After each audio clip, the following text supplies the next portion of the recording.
when you told me everything was gonna be alright. And every time I look up to the sky, and I know I can fly, fly. I owe it to you. Owe it to you. Keep on rising, keep on rising, never let go. Keep on rising, never let go. Keep on rising, never let go. Keep on rising, never. It's a long road. It was never gonna be always funny, but as long as we got each other, somehow I know it's gonna be. Every time I look up in the sky, and I know I can fly, I already know I'll wait to you. I'll wait to you. Keep on rising, never let go. Keep on rising, never let go. Keep on rising, never let go. Keep on rising, never let go. Keep on rising, never let go. Keep on rising, never let you go. Keep on rising, never let go. Keep on rising, never let go.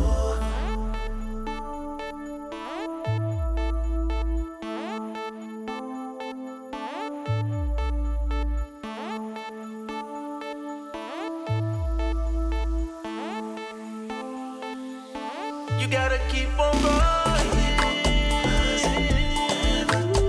go. Keep on rising, never let go. Keep on rising, never let go. Keep on rising, never let go. Mic check 1 2 1 2. Owe it to you. Owe it to you.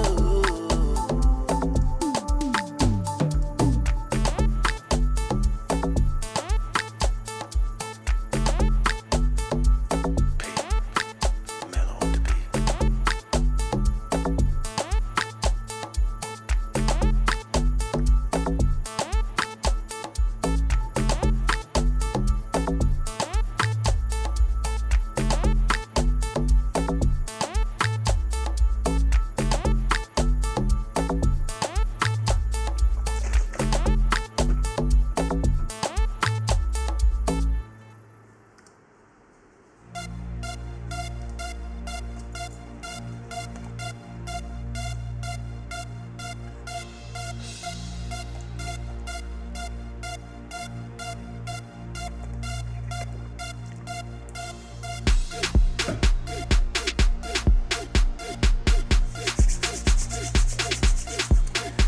What it do, what it does. Welcome.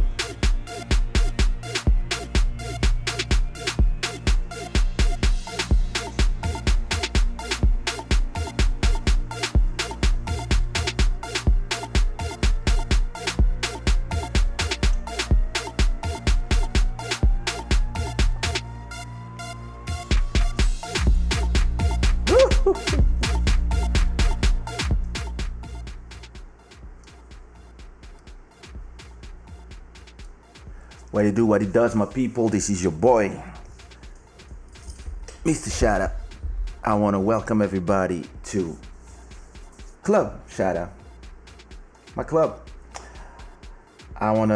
So today we are, once in a while, I stream on YouTube and Facebook, but usually we stream 2 to 3 times a week on YouTube only.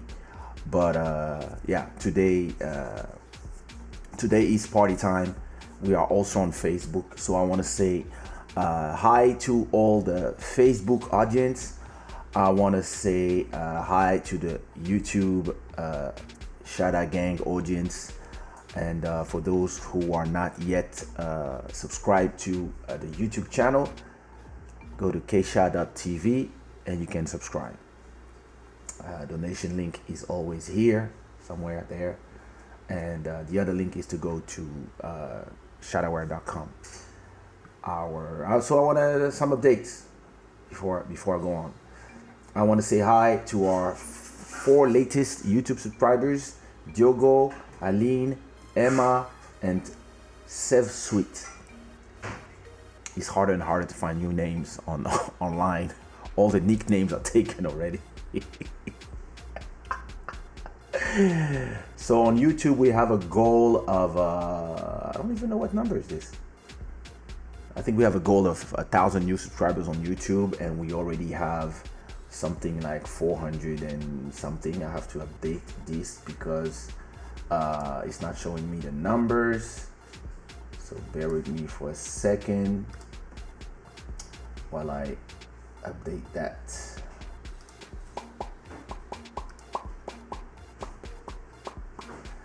Bar text color, of course, should be white. Save setting. There you go. There you go. So yeah, we have a total of we have a total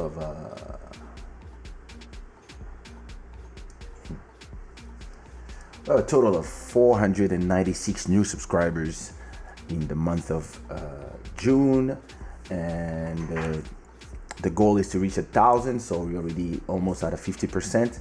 And if we reach 1,000, of course, I will raise the bar to 1,005 and maybe 2,000 if there's a lot of new people coming.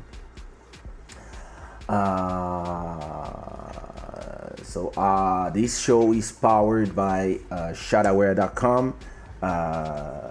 This is my clothing brand. I don't have sponsors yet, so I sponsor myself. Why not? Hey. And yeah, so for those who are looking for stuff to buy for your wardrobes, you can order online some stuff from Shadaware, and be prepared to wait a long time to receive stuff. It takes up to 25 days because of the situation, but it's improving because now that we're still in the same COVID-19 situation. So of course, we cannot say that everything is running to normal. The world is still in a strange place, stranger and stranger. Like 2020 is the craziest year. We have everything. Like it's been a year of protest everywhere. It's been a year of pandemic. It's been a year of people leaving Europe. It's been a year of fuckery. Let's say like this. It's been a crazy year, and we didn't even reach half year. So imagine how shitty this year has been. It's not even like 6 months. We're not even at the end of this month. We'll be at the half of this fucked up year. And hopefully, but listen, economic crisis didn't even arrive to us. With everything that happened, the fuckery just begun. So people, brace yourself, because now people are gonna lose their job, markets gonna fall off, the economies of all around the world will fall, people gonna lose their jobs. So let's just brace ourselves and try to help each other, and yeah, let's all dream about 2021. Maybe in 2021 it's gonna be a year where, there's a vaccine, people can go out in the street, people can finally kiss each other, and once they say there's a vaccine, nobody dies anymore, we can all go in the street and kiss strangers. Not me, I'm married, but maybe there's a special day when we say, okay, let's all kiss each other. Anyway, this show is powered by Shada. If you want to become a sponsor of this show, don't hesitate to send a private message. I want to say hi to first commenter, Isasha. Hey, hello you. How are you? Let me put this a little bit up. There you go. Here. Perfect. Wait. I hate this shit. Let me work on this. Okay. Good. Like that. Perfect. Hey! How are you? How you been? I love your profile picture. I don't know why. On Facebook, hello Maya. Hey yo Anna. Hello Anna. What up George? How are you? Bless up Terrell. Hi Teodosio. Hi Yushi. Hello Isabelle. What up Dario? Bonjour, comment ça va? Tranquille? You can find all my songs on sraw.co. sraw.co. You get the links to all the songs. Hello from Kenya. What up, Salim? Wow. Hey, what up, brother? How are you? I loved the live the other time. It was fun. So we are sending each other money, then sending each other back, then sending each other. Hey, what up in Johannesburg? What up? Eve in the Shada gang. What it do, Zico? Malaysia, wow. What up? Nice. Are you a Kizomba dancer? Hello, Matilda. Yep, I'm a piano. I love Amapiano. I've been playing with it and been doing some Amapiano hits one after the other. Love it. Hey, what up, DJ T-Neg? Comme tu le vois, aujourd'hui, je représente.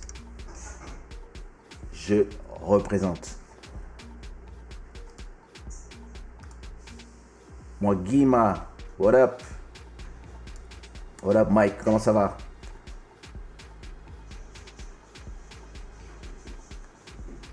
Facebook puts automatic legends when you get some. Ah, yeah? Oh, nice.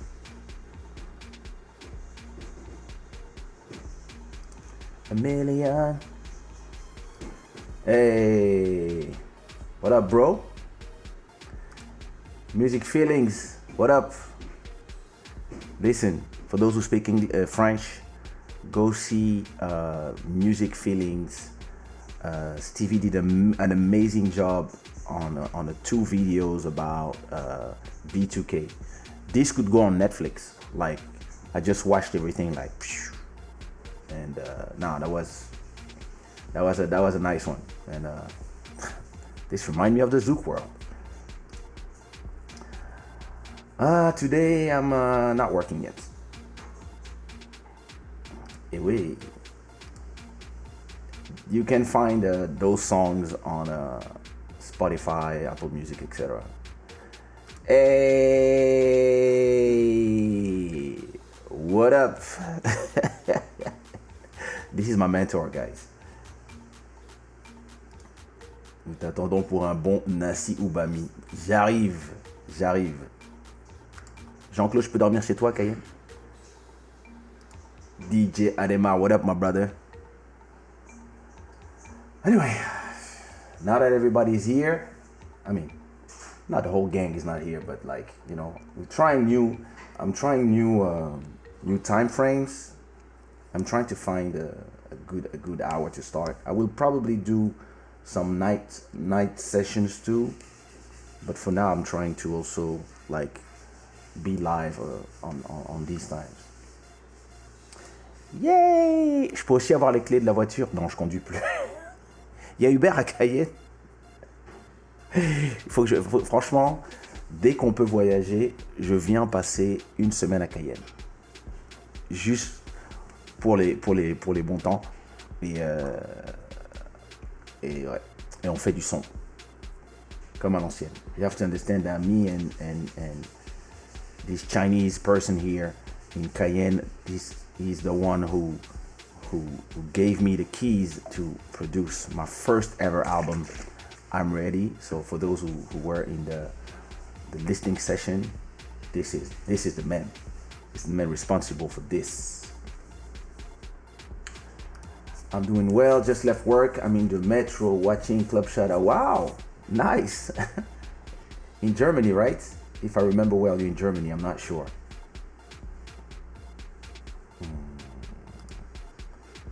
Love your music vibe. Thank you. Thank you. Hello Emmanuel, bienvenue. J'espère que ça va. Hi, let's go. The things I want to talk today. Pas de berbe, je suis équipé en clavier. Alright. Moi je suis à Tourcoing. It's raining. Tourcoing. Wow. Putain, avec la pluie en plus. What up, Redune? Hello, hello, hello. So of course, after my conversation of today, I will, as always, answer all your questions and have our usual conversations. To Wednesday, we have a special at the same time. We have a special conversation that will also be on YouTube as on Facebook. We will have Olga Kornikova, she's from Ukraine, but she organized the two biggest Kizomba festivals in Spain, Madrid, and another area that I don't remember in Spain. And I will receive her to talk about how the last 3 months have changed or destroyed the business of Kizomba festivals, because if there's something that is completely on the opposite of social distancing, it's Kizomba festivals. So I want to know how this affected the business in general. So I think that will be a very interesting conversation. So what I want to talk about today. Oh, obrigado. One love. Love you more. What I want to talk about today is African prints. I'm interested in, like, there's a very interesting conversation to be had about the African prints and where they come from. So when I say African prints, I mean everything that when we look at them, we say, oh, that's African prints, that's wax Hollandais, and a lot of Africans don't realize that the African prints have nothing African in their history. It became African prints after, but everything starts in what we call Indonesia, which back in the days was the Dutch West Indies. Back when every European country had a colony somewhere, in India, in Asia, in Africa, in even the US. I mean, they were in the conquest of the world. Hello, Mickey. How are you? And so back then, Indonesia was called the Dutch West Indies, and it belonged to the Kingdom of Holland, Dutch, and Dutchland. See, Dutchland, Holland. And so the locals in the Indonesian had a technique to use wax to do some prints on textile called batik. And actually the Dutch army were comprised of Dutch people and slaves from Africa, and they actually were using a lot of these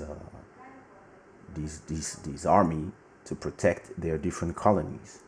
And that's how the Indonesian textile start traveling from the shores of Indonesia, and the Dutch were trying to sell what they had there in around the world, right?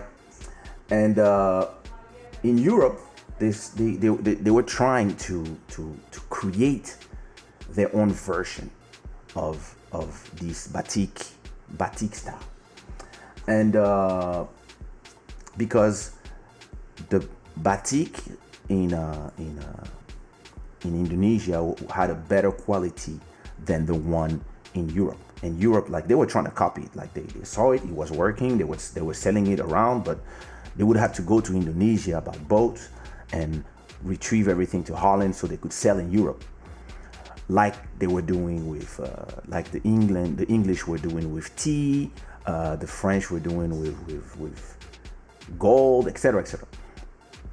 And so instead of traveling all the way to Indonesia and coming back to Dutchland to sell for the rest of the European market the batik clothing, they started trying to create cheap versions, cheap industrial versions of these cloth. And at a point, somebody in Belgium invented a printer, and Belgium is part of Benelux, which is Luxembourg, Belgium, and Holland.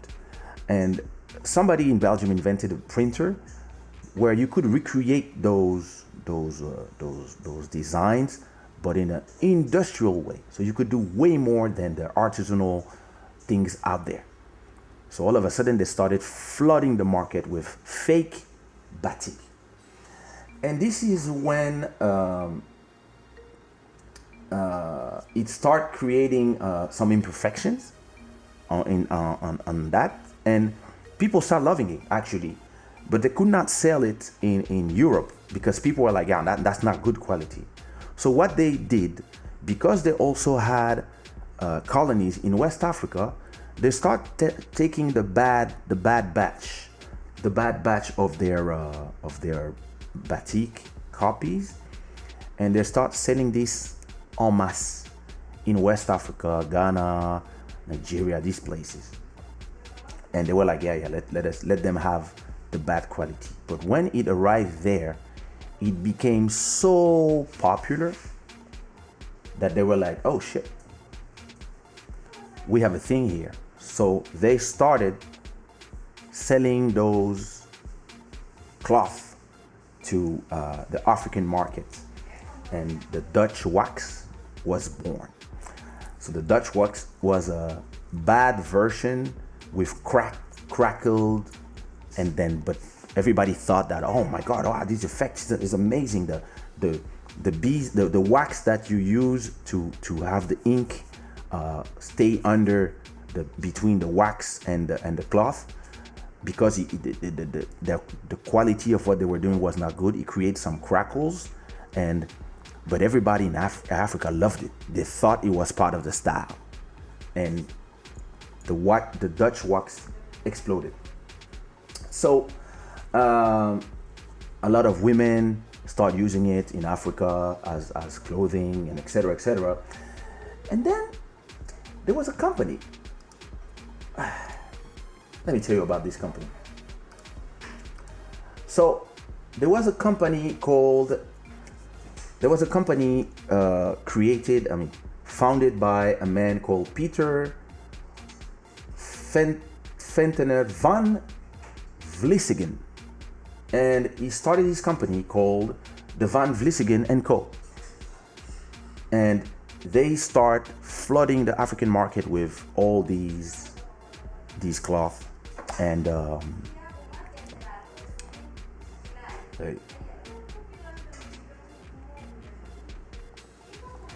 they start flooding the African market with they really develop a technique, and they start creating in-house patterns of copies of batik and stuff, and they start flooding the African market with in West Africa and also Central Africa with the Vlissingen and Co. Cloth. And these became so popular, they changed the name of their company to Vlisco. And this is so amazing that Vlisco is synonym of African prints, Ankara, African prints, wax, Royal Dutch design, etc. And a lot of Africans, they think it is African stuff, but actually everything is produced in Holland, in the Netherlands. Everything is designed there. Most of the design that are super iconic, like dashiki and all these, everything, the names, everything was invented in Europe, in the Netherlands, and not by Africans, but pure. And it is so interesting that it really got adopted by the African culture, and it became synonym of African fashion. But then we are in a complete contradiction, because whenever the Kardashians start wearing some African prints or whatever, we all there yelling, cultural appropriation. But once you know the story, wait, it's not even ours, even this. But like when everything that I'm telling you happened in the years, in the 19th century. So we're talking about the 1800s and 37 right. And ever since these times, Africans have been celebrating and championing these brands, and I have nothing against it, because I'm a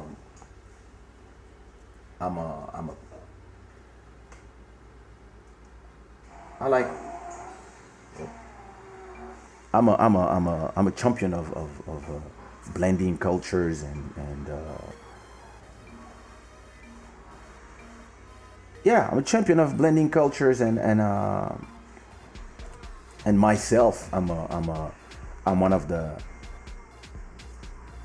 pillars of Kizomba and Zouk, when actually my culture is Congolese culture. So, and it's not I'm not telling you this story to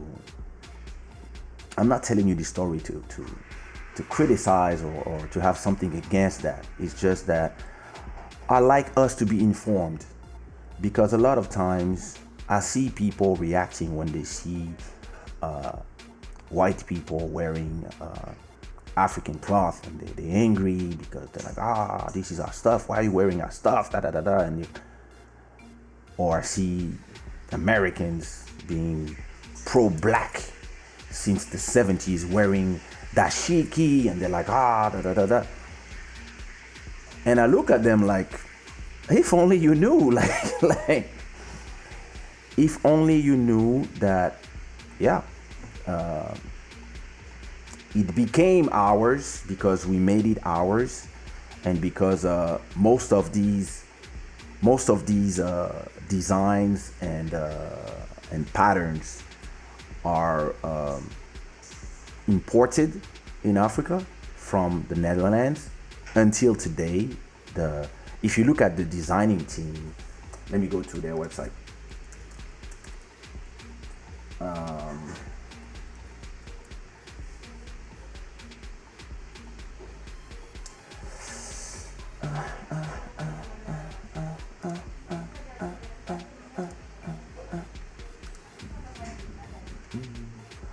About Vlisco. Let's see. Hey, welcome Jean-Philippe. Welcome. New subscribers, go subscribe on YouTube. People on Facebook, you have to subscribe on YouTube. It's important. So That's very interesting because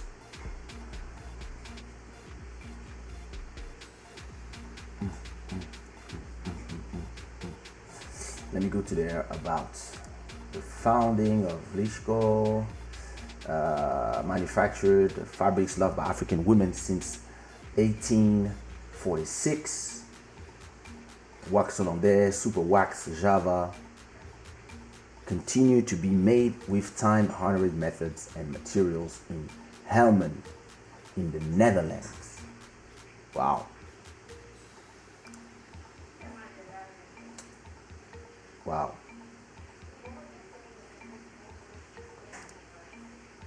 That's crazy. So I know there's a place when you can see the designers, but I don't remember where it is. Careers, wait. Some news about Lisco.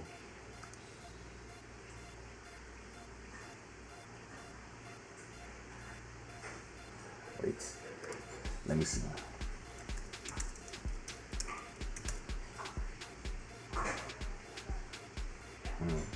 It's not here. There was a thing that I saw. I was like, wow. Wait, dashiki inventor. Let me see.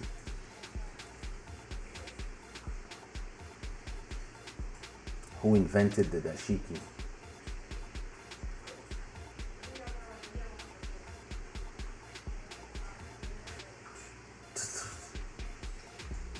Where did the dashiki come from? I forgot. Never mind. Anyway, just to tell you that it's a cute story to remind you of how actually in this world I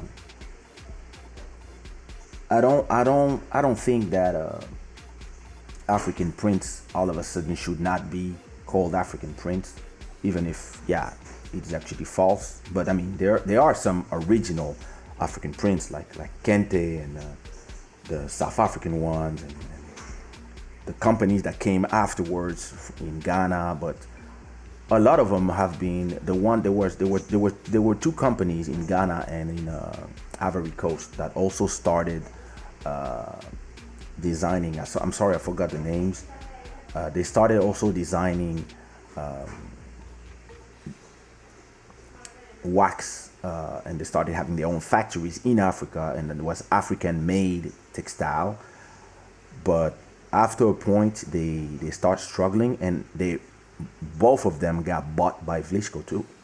So it's not a multinational company, and I mean they don't hide the fact that it is a Dutch company, because the wax Hollandais super wax Dutch is there. It's in the name, and it's actually a synonym of quality for us. But it's just that a lot of people, and even myself, before 2 or 3 years ago, I had no idea actually that we were talking about our whole textile imagery. Everything is created and invented in Europe, in Dutchland. So it is very interesting, and a lot of and this is a story about a lot of different, either a lot of things that we believe are from somewhere, most of the times are from somewhere else. And if you think about all these designs, and if you look in Google for batik, you will realize that everything has been stolen from actually Indonesia. So it's not Dutch, it's Indonesia fabric that traveled around the world. And it's the same thing for music, it's the same thing for zouk, it's the same thing for kizomba, it's the same thing for reggaeton. Reggaeton is not a Puerto Rican genre. It's just Spanish dancehall. Everything comes from a song called Dembow from Shaba Ranks, but that's gonna be for another episode where I will have another story to tell to enlighten some minds. But it's the same thing. Did Kizomba come from Angola? Just the name. That music traveled from all around the world. Before we say Kizomba for everything, you have compa, you have cadence, you have meringue, you have zouk, you have a lot of different genres that, with the time, with the name, with the traveling of the people, with the internet, people sometimes they just don't know the history of things, and it's super interesting. So at least now you know. Next time you see a Dutch woman wearing African prints, don't come and say, "Oh, that's our stuff."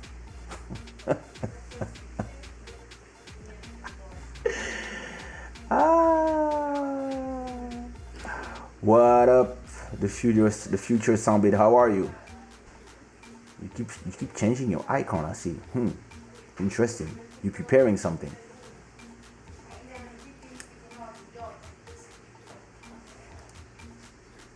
Whoa, the speed. What up, my G?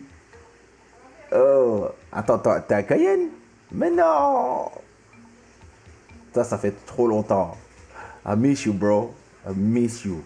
For real. We need to have a reunion of all the dancers. You, me, Dom, Ronnie, Will, and Narcy, everybody. We need that.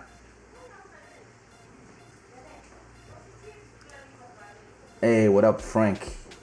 Durban, South Africa. Been listening and dancing to your kizomba since I was a kid. Wow, that's amazing. Thank you so much. Thank you for listening to the music. Esnarda, tudo bem? Hello, Olivia. How are you, Madalena? You good?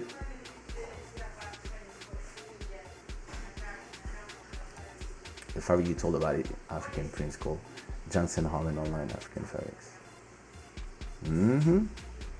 Yep. Very interesting, I'm telling you. Thanks for the knowledge. I'm actually very disappointed. Don't be. This is the world. Listen, the whole world. I don't know why my wife likes to yell when I'm on live. Ahmad. Yeah. What was I saying?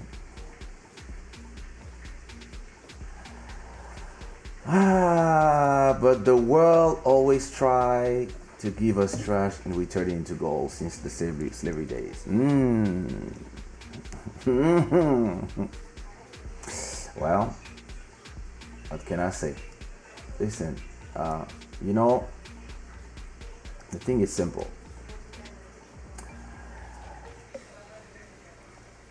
The world as it is right now is not a world that just was invented when we were born. We are given a world with its past. And what is the past of this world is that 400 years ago, Europeans decided to go all around the world and own it. And yeah, this is why I speak English or French or Portuguese, where I should be speaking Lingala. This is why some people speak French instead of, or English instead of Yoruba, or French instead of something else. It's it is what it is. It is the story of the world. This is why people are protesting right now all around the world. In America, it's because we are in a world that was dominated by one group of people, and they went everywhere, and they still dominate the world, and there's nothing you can do about it. There's nothing you can do about it. All you can do is this is why Jesus is a blonde guy with blue eyes. he was born in the Middle East. Come on. But it is because the winners write history. And all we can do as we are is learn and understand where we come from and understand where things come from and understand that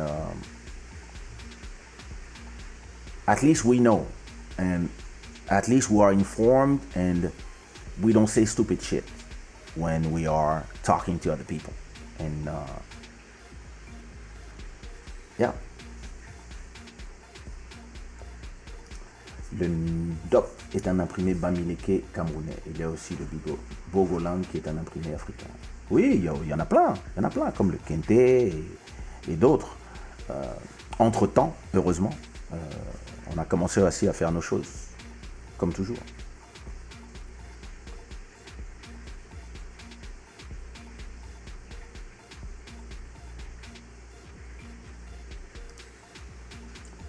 Mm-hmm. 67. Jason Benning coined term dashiki. That was in the US if I think well, right? Or not. I'm not sure. But I like this knowledge, Elcio. Thank you. Hi. I don't know how to say your name. Abhijit.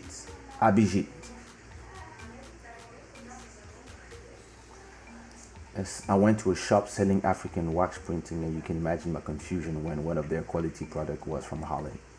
Yeah, and actually, listen, they make some great products. Listen, like if I wanna buy something for my wife, and she wants some wax design, like Vlishko is to me is gonna be the first place where I'm gonna look for. They have amazing stuff. Like they have beautiful stuff.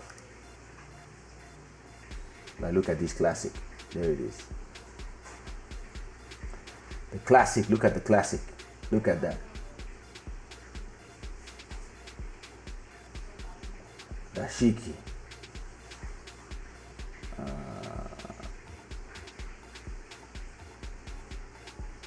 Actually, what the original name of the shiki was Angelina, as you can see it here. In Congo, it's called Yamado. But that's now, right?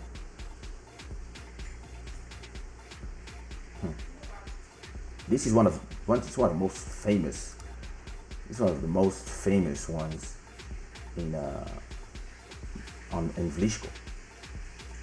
I mean, if you look at their classic, their classic stuff, you also have this one, Fleur de Mariage.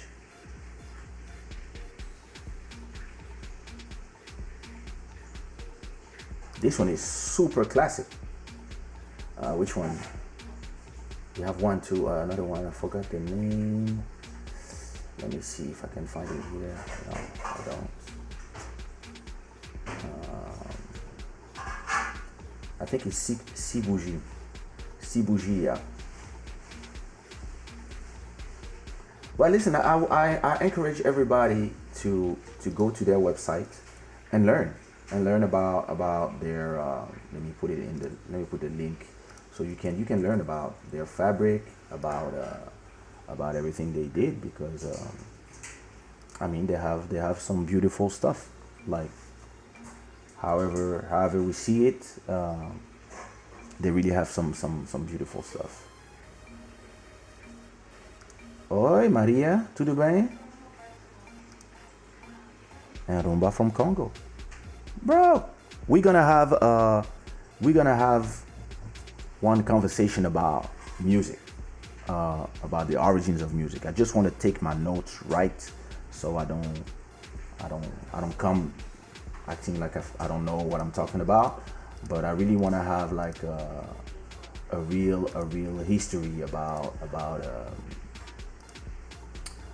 those,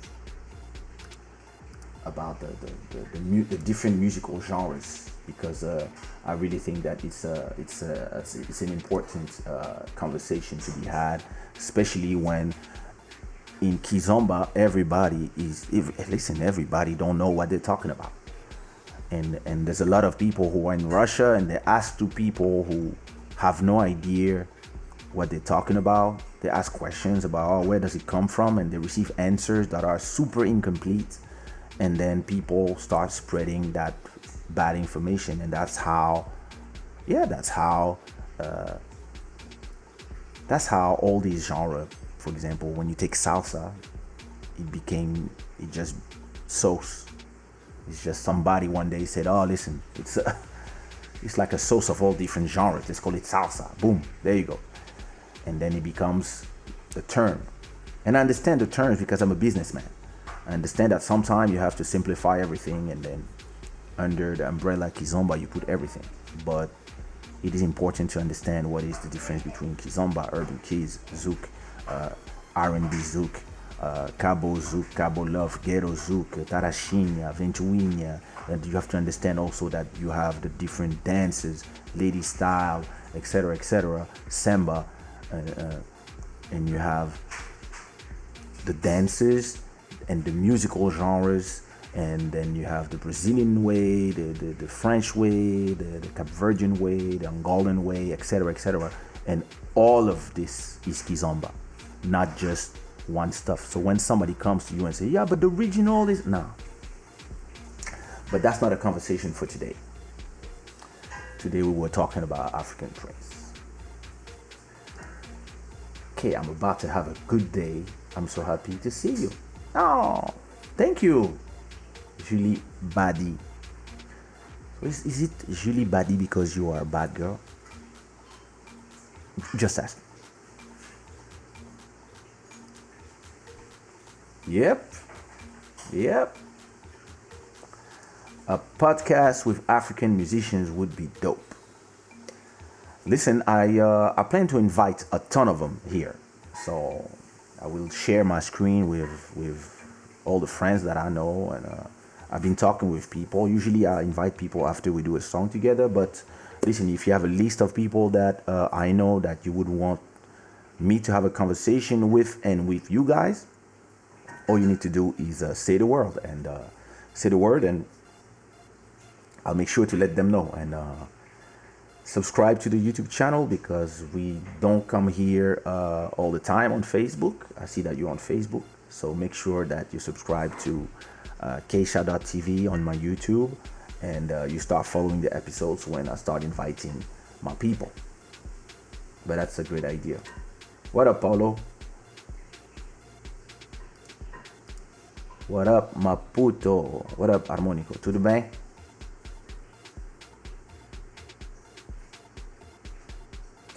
We miss the old Kaysha music. All you need to do is listen to it. It's there. Sup, bro? I met you when you came to Chicago 10 or 12 years ago. It was chaos. I remember, yeah, I gotta be back there. When is the new album out? The new album is coming out soon, mate.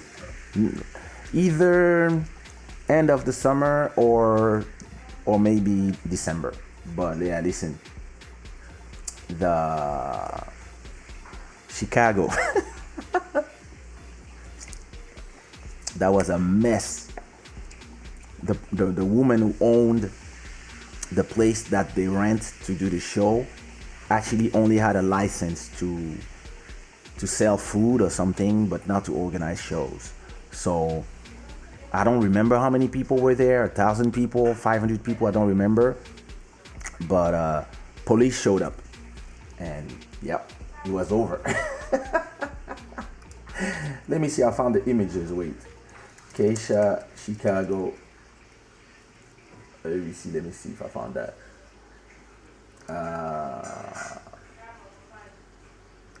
Let me show you.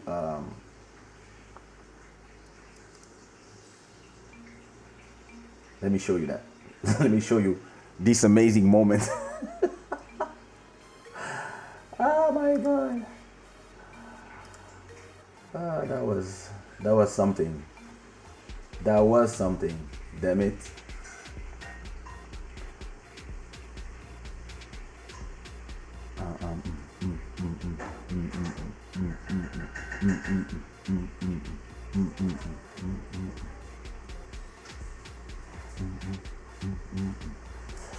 What up, Moto? What up, brother?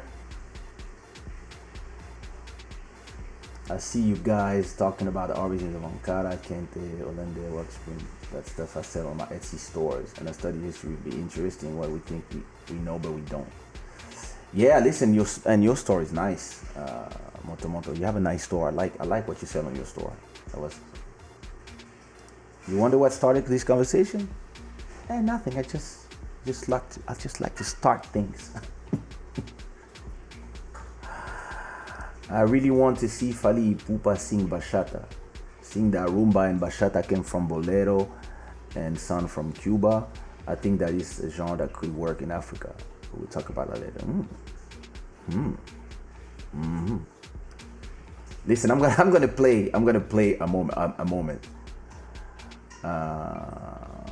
Est-ce que tu vas faire des vêtements purs africains en collaboration avec d'autres couturiers pour ta marque Shada? C'est une bonne idée. Of course I remember. Listen.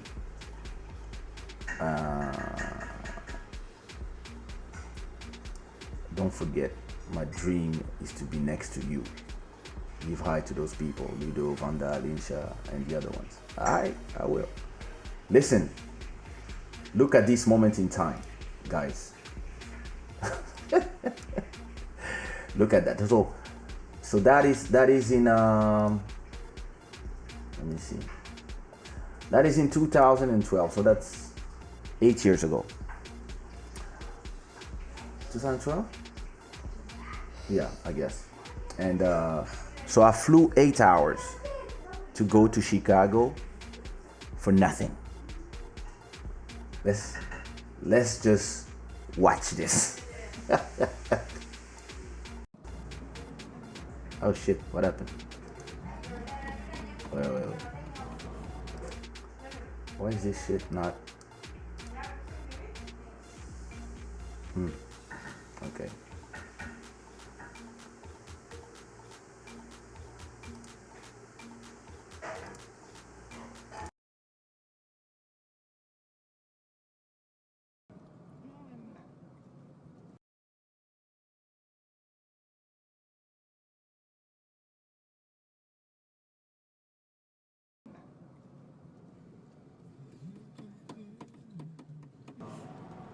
That's Trump Tower right there.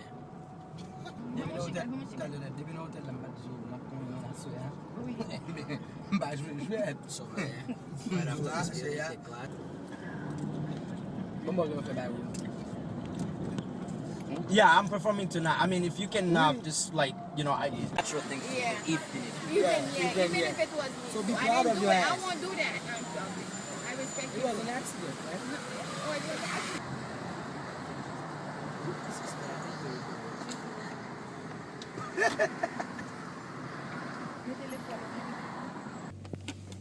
Yo, what's up? This is your boy Kaysha. You can call me Kay, or darling, or cute boy, or whatever. Well, I'm here with my boy Randy, and funny. We had kind of an unexpected situation. Yeah, the police arrived Yeah. and came to the venue, asked for the license to do something else than selling chicken, and they didn't have one. No, it turns out the owner of the venue did not have a license to do business. They only had a license to operate a food truck. Shit. Yeah. Which means, since I don't sell chicken, we fucked. We're so sorry, That's guys, right, but I we're mean, sorry. that's life. I guess we'll have to come back That's right. That's right. and do this another time. So, I mean, don't hold grudges against us. It's come back to the place and destroy it if you want. Nah, I'm joking. Yeah. No. I No. guess we'll have to come back in Yeah. proper venue and make sure that this time you'll have your show. That's For now, right. we're going to an after party. Film y'all at least. That's Chicago, yeah. Chicago. I'm in Chicago. Straight, man. Video? Is that a video? Yeah, but I'm not talking. Can you say something in Rwanda? Kaysha, do positive, please. Kaysha was fantastic. Shit. Say what you want to say. Could be better. Okay, I'm with a bunch of Rwanda girls that don't know how to speak their own language. Oh. That's all I see. I'm not Rwandese. Where you from? You know what? I'm from. Where you from? I'm asking you where you're from. Congo. You from Congo? Yeah, but I don't speak Congolese. Lingala. Yeah, Congolese Lingala. Lingala or Swahili. What do you say? Swahili? Can you say Kaysha, I love you in Swahili? Kesho nakupenda. I can say that too. I should do a song called Nakupenda. I know, That would right? be nice, right? Yes, it would. I'm gonna do it in the next album. I know, you should. Okay, so we had a after party here in a Bulgarian club. Enigma. Enigma. It's called Enigma. Yes. Bulgarian club. Yeah, it's like a Russian club. Bulgaria. And yeah, they had us instead of that fantastic place where they did have license to sell chicken but not do shows. Sell chicken. No, it's what kind of one. Yeah, that's what they have. No, they be shot yangu. Like food. Uzuko shot yangu yale mezania kesho umu. Huh? No food. I don't know. Did they have food in that place that you rented? What the place? Yeah. Yeah, I had food. Well, I didn't eat. I didn't do a show. But we took you to $1,000 dinner. Yeah, that's true. Come on. I know you come from France, eh, boss? Come on. No, it was a nice dinner. You had dinner, right? But you wasn't here, so sadly. No, but my brother was there. If my brother is there, it's like Ah, I'm it's there. like you there. Okay. See, nakupenda. Hey, you gay. That was gay. You don't that's so guy. That was so gay. That's No. If you like It's you, not. Hey, listen, Obama said gay is cool. So introduce yourself. Rico survivor. Okay. The baddest motherfucker. Excuse me, can I have a little bit of silence? Silence. Okay. Are you the guy who rented a place with no license? I didn't know. Okay. Yes or no? Because we need somebody to beat up. No. Beat up Brandon. Yeah, let's beat up the white guy. You know, just flip it. I'm stupid. That was my adventure in Chicago. That was the only time actually I went to Chicago. I never went back after that. Somebody should organize something for me to go back to Chicago. I want to know why police always showed up in Kaysha shows and stopped them. Listen, police came to a lot of my shows, I'm telling you. Like, once you did 1,000 shows, you're always gonna have like a few of them where, yeah, shit like that happened. And yeah, the woman didn't have a license to. She had no license to sell other thing than food. So yeah, it was nobody's fault. So, but I mean, that's the thing. Like, this is why actually sometimes it's better to do it in a club or a concert venue. But you know, on a certain level, when you are on a where the budget is not that high, yeah, you know, the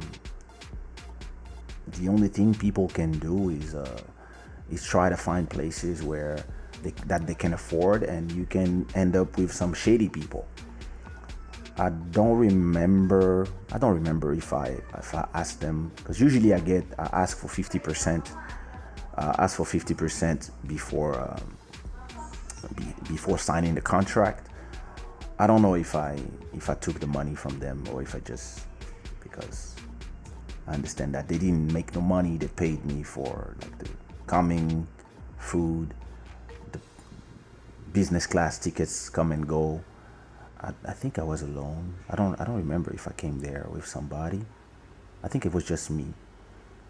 But yeah, I don't know if I was kind and I didn't ask for nothing, or if I already had 50%. I don't remember. That's That's too long. But I know that if it was now, I would have been paid before coming. So I would have been like, well, sorry guys. The way you say Julie Batty, you are the best. Batty means attractive girl with curves. Juju the Pog, anyway. No comment. Look at this guy. Bruno. For the battle, I got Siquat Pedro, no doubt. Mika versus Siquat Pedro. Who you got? It's this Sunday. Listen. After hearing, after talking with Mika and hearing the 20 songs he selected, and talking with C4 and hearing the 20 songs he selected, I gotta say that it's gonna be great. That's all I know. There's a lot of bangers from both sides. Don't laugh at my trouble. I'm trying to get in the house lynched. Yeah, somebody got to get beat up. Oh my God. Put this Chicago on the spot. Yeah. You saw a lot of people, listen, I need to go back. That was like, and it was such a great crowd. I remember that after that, I mean, where on the second spot where we are around everybody, it was like a Bulgarian club that in the last minute they took, but I didn't sing. It was just, I just came there and we just had an after party with some fans. And, it's always heartbreaking for an artist when you go somewhere to meet the people who love you and who love your music, and you end up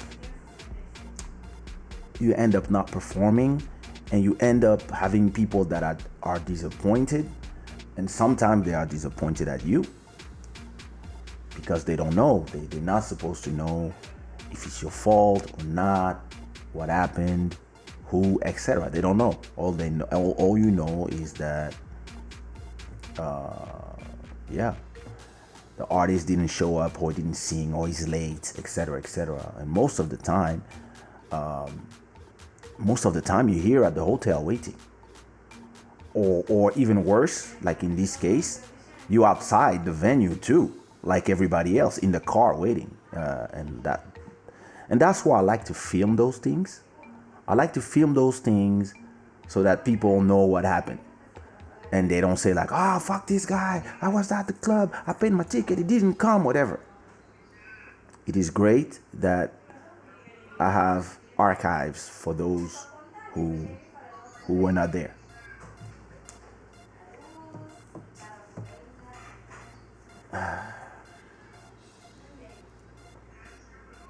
Yeah, somebody has to make me come back. It's important. The cops are Kaysha fans. They're always there. That's true. That's the story about the Cape Verde show. Oh, you saw the images. I put it last time, I think. It was 60,000 people and everything fell and we had to cancel. The club was called Enigma. All right. Nice. Yeah, that was that was something. That was crazy. Oh my God, that was some.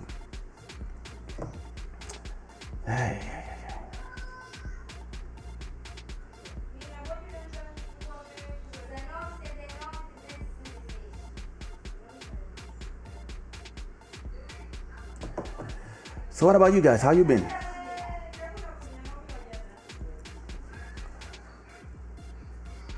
Let me call my wife and tell her to stop making noise.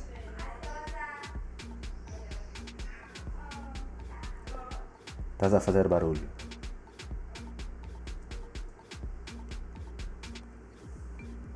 Life with Guinean people. They always yell all the time.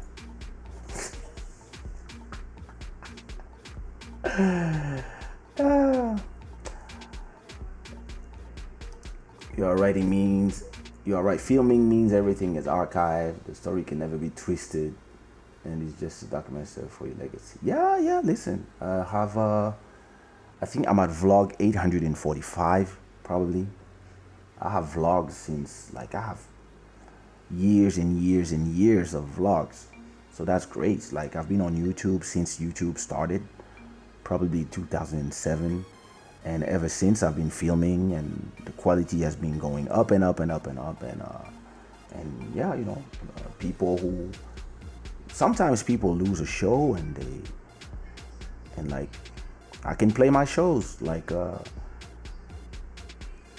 I will play. I can come here and talk about a show that happened, and I can have the images. That is great. It's great to have photos with people, photos with your fans. And to put them in places where they can see it. And what is great is that some of these people, they're 18, 20 at that time, and they're 30 now or 40 now, and they have kids now and stuff, and they can go and see themselves. It is a great memory for everybody, because at a point you cannot remember everything that you did everywhere with everybody. It's impossible. So that's where it is great to have those kind of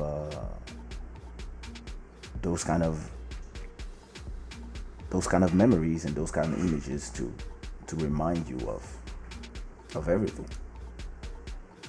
Hello Sengi, comment ça va? How you are?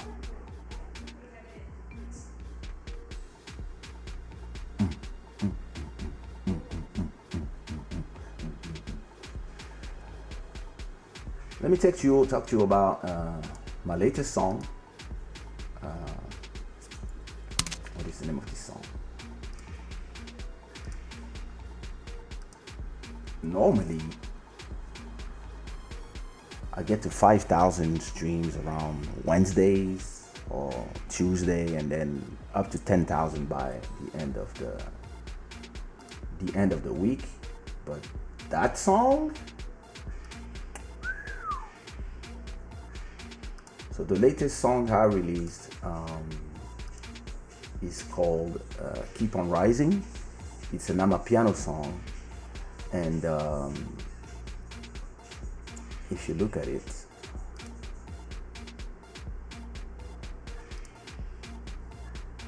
it is now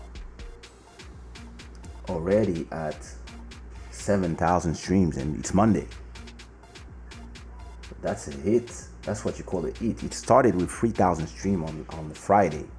Then of course the weekend goes and it goes back, but it really starts very well. So if you didn't listen to it yet, you heard it in the intro, but if you didn't hear it yet, I urge you to go and check it out, because it is really, really, really a great tune, and people are loving it. People are loving it.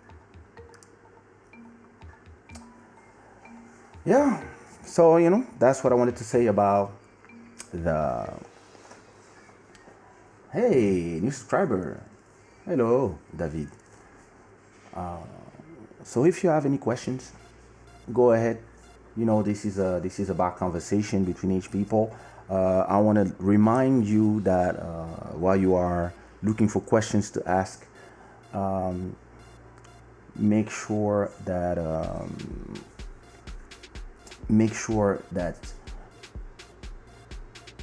you tune in Wednesday on YouTube. I'm gonna have a great conversation with Olga Kornik. Let me say her name right. Let me respect people. Olga?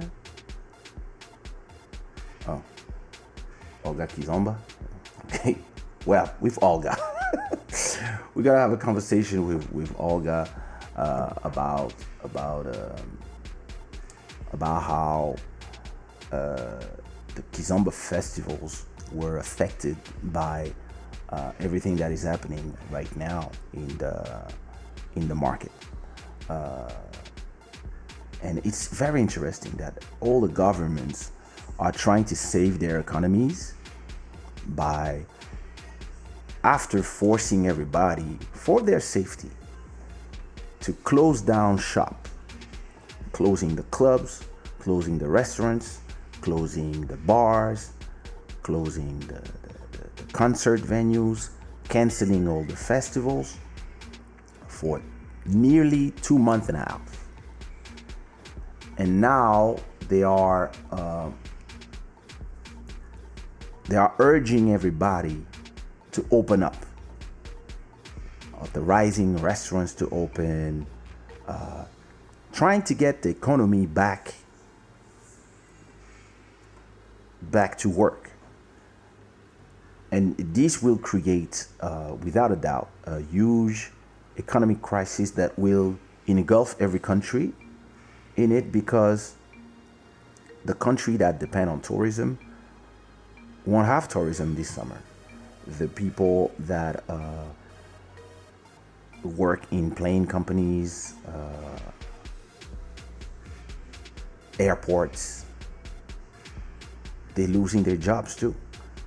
And if the planes are not flying, it means the airports are closed. If the airports are closed, it means that everybody that works in every store inside the airports are without a job too. The people who do the security are without a job. The people who work in restaurants, barmaids, cooks, chefs, waiters, they stayed without a job for a long time. And some of these places are not reopening because they had to pay the rent anyway. Because if everybody stopped paying the rent, somebody had to pay the rent anyway. So unless the government back it up, a lot of people just decided to not reopen and they just abandoned their thing. And so on and so on and so on about every part of the economy. And a lot of people they just lost their job, or they lost their venue, and now everything is trying to reopen. So the bars are open, some mostly places with terraces, cafes, bars are starting to open. I'm starting to see flyers for festival for August here in Portugal. And I think the airports all around Europe are starting to open, but still. But there's one set of people that all the governments completely forgot. And that is the least of their problems, is the creatives. The nightclubs are still closed, so the artists still cannot perform. So the artists are not making any money. If you want to help the artists, there's a donation link here. It's here. Or a super chat on YouTube. The clubs are closed, so we cannot perform. The DJs cannot perform or just live shows on Instagram for free. So they cannot pay their rent. The concert venues are closed. So bigger artists cannot do any shows. And because people have to stay far from each other, you cannot do a big festival where you would have like 10,000 people, because that's too dangerous, because then it would recreate a situation when we would have to go back to quarantine. So one of the groups that is the most screwed in the situation right now are the creatives.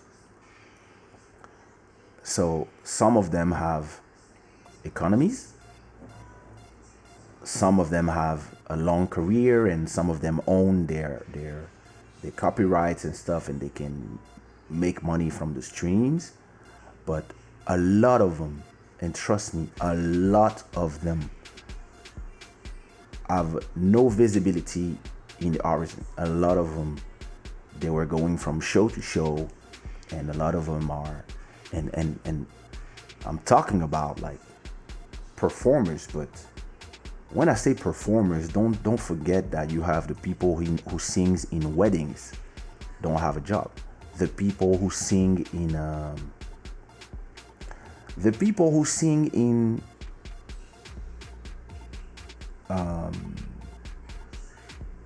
restaurants, they didn't have a job until the restaurants opened. What about the people who play keyboards, drums, guitar, percussions? What about the people who mix all the live shows? There's a ton of people who are being left out right now, because when you talk to governments, they say, oh, the last thing we are interested in is all that. What we are interested in is saving the economy, and we don't care about your shows, we don't care about your stuff. So I say it all the time. I urge you to either donate to the artists that you like, or if you cannot donate, take a time to go and in a platform of your choice, Spotify, Apple Music, Tidal, whatever, even YouTube. And if you're on YouTube and there's an ad, don't pass it.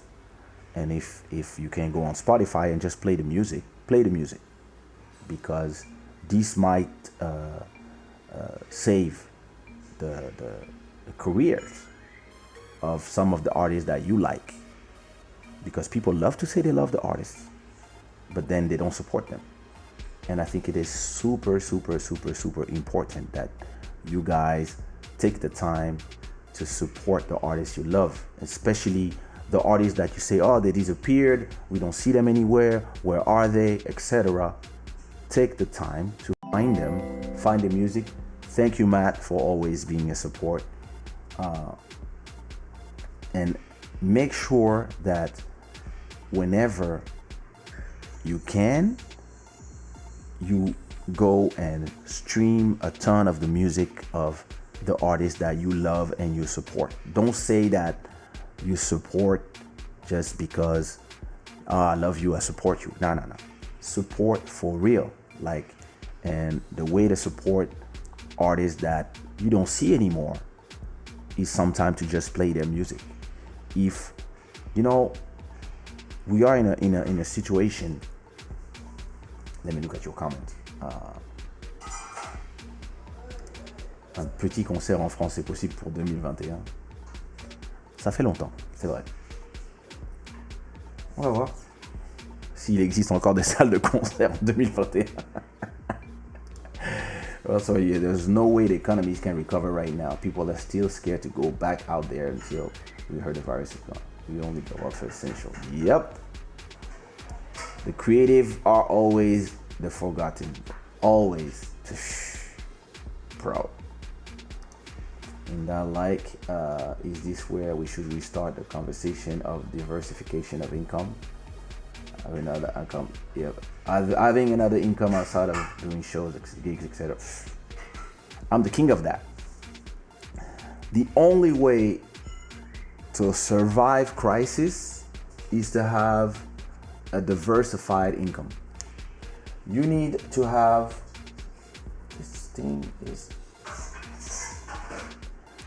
you need to have at least 7 different types of incomes. If you're creative, you need to have income from your Instagram. How you make income from your Instagram? You go to if you have enough followers, there's a lot of brands who will pay you to wear something, for example, or to test a product. You can do that on Instagram. You need to have your YouTube channel. A lot of people like to put their music in big channels like Mais Kizomba, for example. It is great because it gives you a better visibility. But then you need to also put it on your YouTube channel, or if you want to just leave it there to have all your views concentrated in one place, then make sure that every time you do a show, you film it with a phone. I filmed a lot of my shows on the iPhone, and then you upload on on YouTube, on your channel, and then people can watch the replay. And this you can monetize once you have 1,000 subscribers, I think, and 10,000 views. I think then you can try to be part of the monetization program. Mike Kizomba, correct me if I'm wrong about the numbers. And that's the way you can monetize. When you are making money from your shows, try to invest that money in maybe buying a camera. With 300, 400, you can have a camera so you can shoot your music videos by yourself instead of spending that money. Once you shoot your music videos by yourself, then you can put them on your YouTube channel. Even if you don't shoot music videos, for example, while we're in the pandemic, everybody could take a guitar, put their camera on a tripod, like I'm doing here, and just have a guitar and sing some songs. Instead of doing them on Instagram, you could put them on your YouTube channel. If your YouTube channel is monetized, boom, you can get a little bit of a something. You can, of course, own your songs. If you own your songs, every time people stream your songs, you make 100% of the revenue. How, of course, shows, but right now this is over. You can even do shows online if you have enough fans that support you. Even if you do a show for €5, all you need is 20 people to have €100, 200 people to have €1,000. But even if you have 20 people who pay you $5 to watch you sing online, if those 20 people come every day and they pay you $5, you can use the YouTube. On the YouTube, you have the super chat, or you can have a donation link like I have, where people just scan the link with their phone like this, and it will take them to a website. So you see, I scanned, and it takes you to a website where you can, offer some money. It's 1,000 subscribers and 4,000 hours of watch video. See, it's even easier than 10,000. And so you have so many ways that you can make money from your assets, and you have to always diversify those ways because you never know. And actually, I know a lot of artists that are mocked because in the weekends they perform in clubs, but the rest of the week they drive a bus, or they are in a plane serving passengers, or they work in a restaurant, or they work in a shop, and then they are part-time artists. And a lot of the so-called real artists, they were mocking them because they were like, yeah, you don't have enough money to do it like us, who are we the real ones, etc., etc. A lot of them were laughing at the small artists who cannot live from their job from their art because they also work at McDonald's, or and now all these big artists, they're crying. They're crying because while they don't have show anymore and they don't make any money, the ones who were driving a bus still drive a bus. So that's a lesson. What's happening right now in the world is a lesson of humility. It's a lesson of humility because all of a sudden, the things that you thought were impossible, for example, all your shows being canceled all around the world, it fucking happened. All of a sudden, you not only had all your show canceled in one place, all your shows, all your calendar of shows, whether you sell your show for 500 euros or $10,000, all your shows have been canceled. And don't think that because somebody makes a lot of money from their shows that it means that they have a lot of money saved. because maybe somebody had a house that they just bought with the 100,000 that they had, and they were like, "Oh, I'm cool. I'm having 50,000 worth of shows or 5,000 worth of shows, whatever." And maybe just after spending all the money on the bank,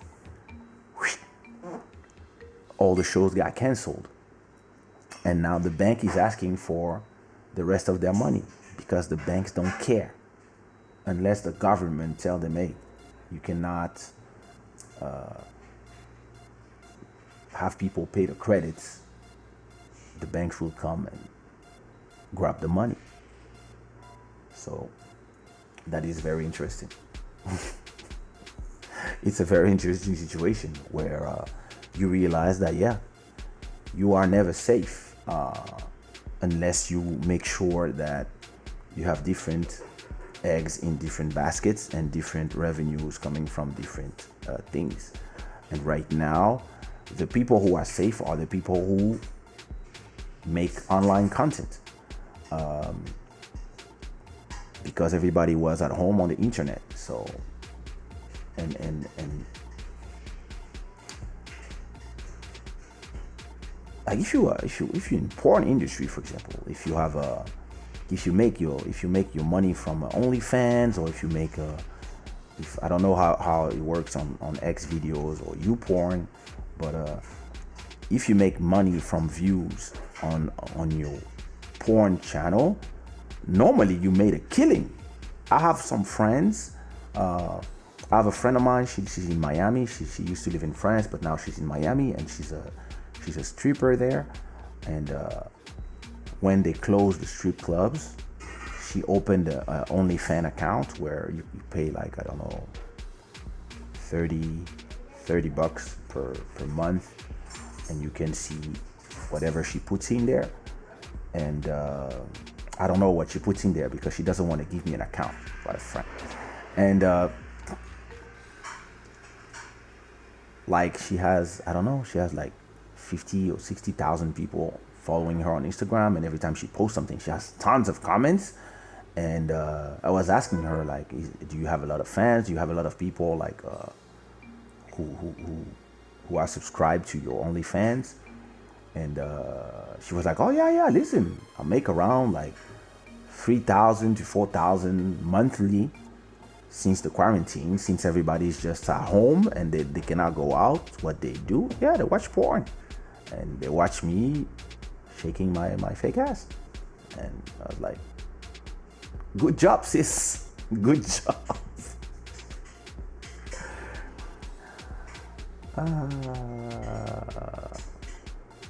4,000 the last 4 months, that important. The banks definitely don't care. They're about their bag only, for sure. I have a question, Kay. You are a complete artist, businessman, but also a great leader. What was your dream when you were young? Do you know this series called Starsky and Hutch? That was my dream. I wanted to be Starsky and Hutch. Listen, when I was 8, I knew I wanted to make music. That's all I know. I know I wanted to make music. I didn't think that it would be my my bread and butter. I didn't think it would be my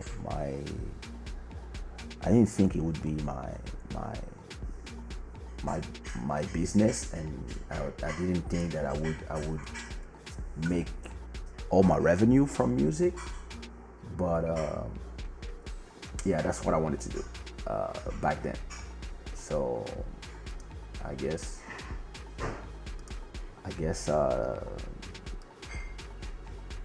those dreams are fulfilled, and since those dreams are fulfilled, I'm dreaming other things now. I'm dreaming of things for the next 5 years, for the next 10 years, for the next 15 years, for the next 20 years. The content business, the money business, even like stock option. Like I'm interested in a lot of things, and invest in a lot of things. Something I learned is that talking about what we talked about last week, last Wednesday, Sunday, I don't remember, about episode 24 about the lack of vision. Something that I learn in every time I dream about something, I'm sure that I have to do by myself and put around me people that are in the right state of mind. So that's what I think about. You know what she put in there? No, I don't know. She don't want to show me. I said, hey, can I have a free account? She was like, nah. She was laughing. So I'm gonna go support. I'm gonna support and send her some money. Just I don't need to watch what's inside, but I get an account for support as a friend, as a brother. Did you do a OnlyFans account, Juju? You should have. You should have. That's because I think you are the one who set up how much you want per month. You can be free 5, 10, 30, etc. How much have your dreams been influenced by significant life events, like getting married, having kids, etc.?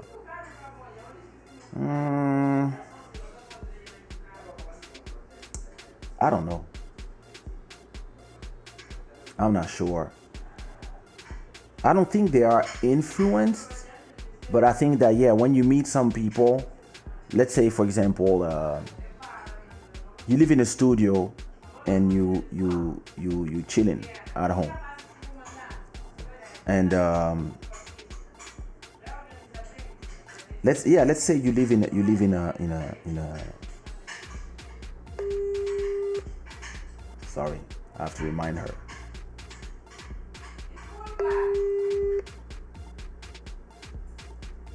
Why?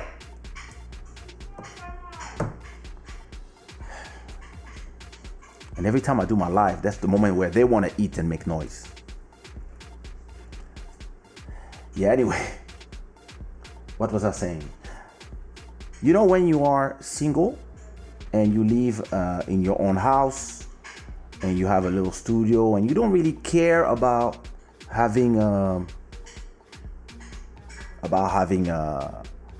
house, big house or whatever's. And then when you meet somebody who's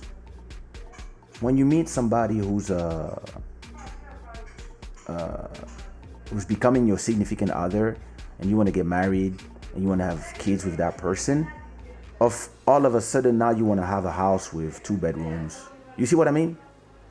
You start having dreams because, of course, if you want to raise a family, then all of a sudden you want a house, or you want a bigger house, or you want a bigger apartment. So I guess I can say that it's influenced. But my dreams, when they come to music, they are not. I think my inspiration is influenced by what I live, but my dreams about music, no. Now my dreams about life, of where I want to be in life, of course, they are influenced by, who I meet and who I'm with. And when you have a kid, your dreams become that your kid becomes successful in life, are safe, don't struggle, always have a roof over their head like you had a roof over your head, are free to dream about who they want to become, are free to wander around, try things without being without risking their whole life. And those are the things that you start dreaming about and that you start working on once you have kids. What up, Desmond?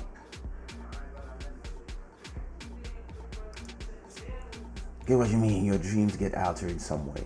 They grow beyond what you have been on your personal dreams, because yeah, exactly. Start. I think once I had my firstborn, it was not anymore about me. It started being about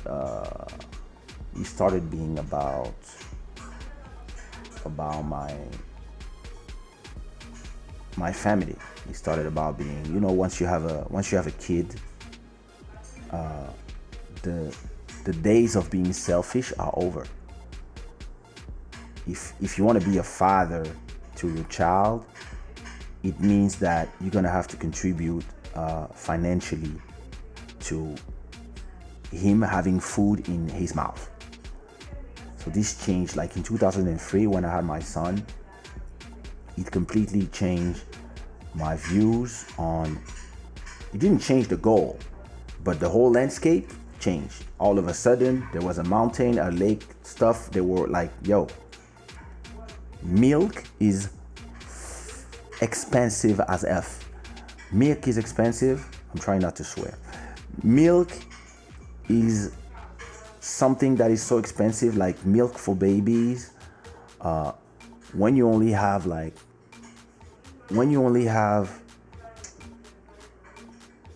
200 euros in your bank account and milk costs 15 euros and you need to buy milk every 10 days, you feel it. You're like, yo. And plus I had my son in Brussels while I was in Paris. So I had to go back and forth. And the price of the ticket was 100 and something. So when he was just born, my question was, what am I gonna do? That was my question, was like, yo, I'm now in a place where I do a ton of shows. I have enough to pay my rent, but not to start going back and forth and feeding and buying all this stuff. And then On Dit Quoi arrived. Then at that point, I made that song. And once I made that song, money started being a shower. I started traveling all around the world, making a ton of shows. And it was just like at the same time. And at the same time, I produced. I started the label. I produced Sumia. I produced Elisio. And all of a sudden, yeah. And all of a sudden, I had enough money to allocate to paying their rent and either moving there or just going back and forth.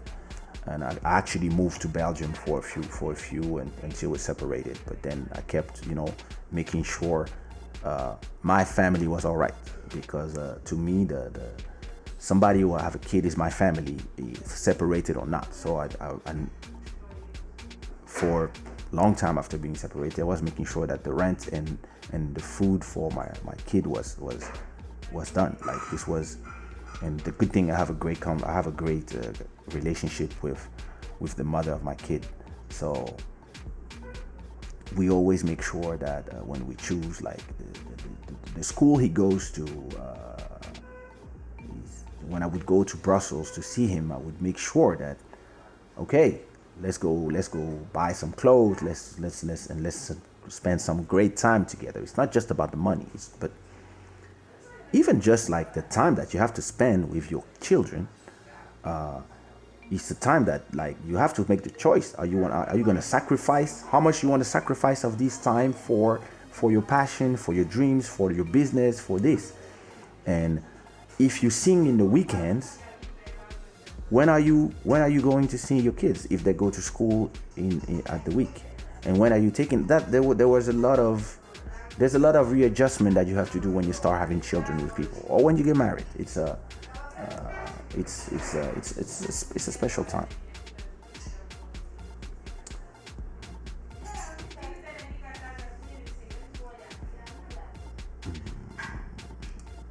My pleasure. For the club, mask and sanitizer and wear gloves. It might be weird, bro. It's like, yeah, that's special. Mar! Vocês?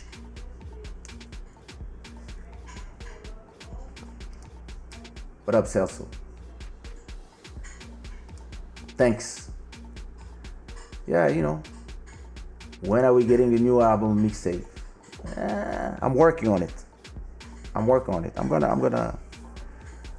I might be live at night recording soon. Probably Sunday night. I'm gonna be recording some new songs for the album. I might record like 1 or 2 while I'm live. I'm just gonna do a live session of just recording songs for the new album that will only come out with the album. So get ready.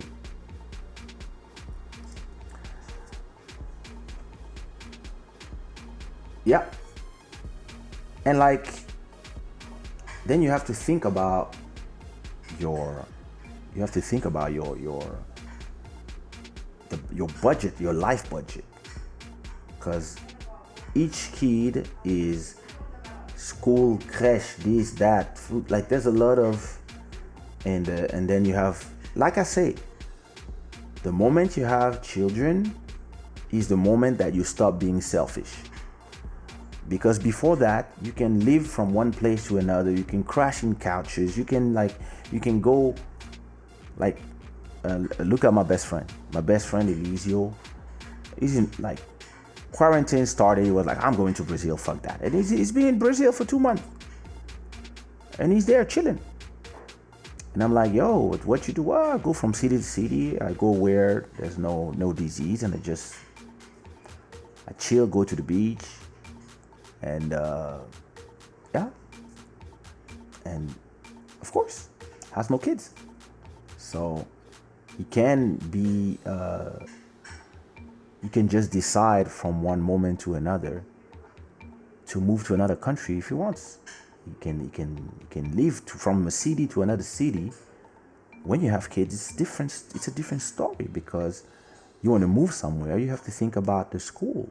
You have to think about, are you with the mom or not? Does the mom has a job? Does the mom wants to leave wherever you guys are to go to another place? Then you have to put them in a new school, in a new city, or in a new country.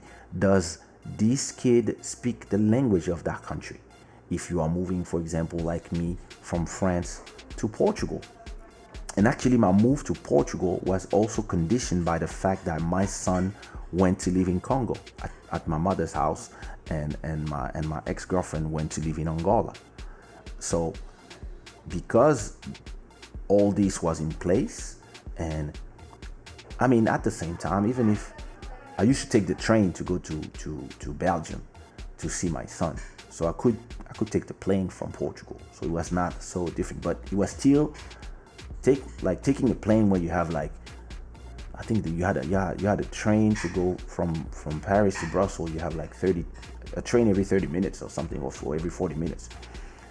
So it's easy to just say, okay, let me just go. You go, you spend a night or two, and you come back. Planes and stuff, you have to do the reservation. It's starting to be different. And mind you, before I moved to Portugal, I didn't know if I wanted to move to Brazil. I didn't know if I wanted to move to Thailand. I didn't know if I wanted to move to Africa, or I didn't know if I wanted to move to Portugal. I had a lot of choices. I like Barcelona too. I was like contemplating different possibilities of places to live at. And finally was Portugal, but it was also the end of working with Section Zouk, the end of having signed artists on my label, my son living to Africa. So anyway, I would have to take the plane to see him, plus me wanting to leave France. So sometimes it's a lot of things, and then you dream. So that's when I could make the move, because everything was in place. My pleasure. Live recording, yes, we do this here. Go to my YouTube channel, Celso, and subscribe now, Kaysha.tv, and you can see the live recording sessions that we did it before. Coucou Michel. Hey Julie. Yes, Blooder.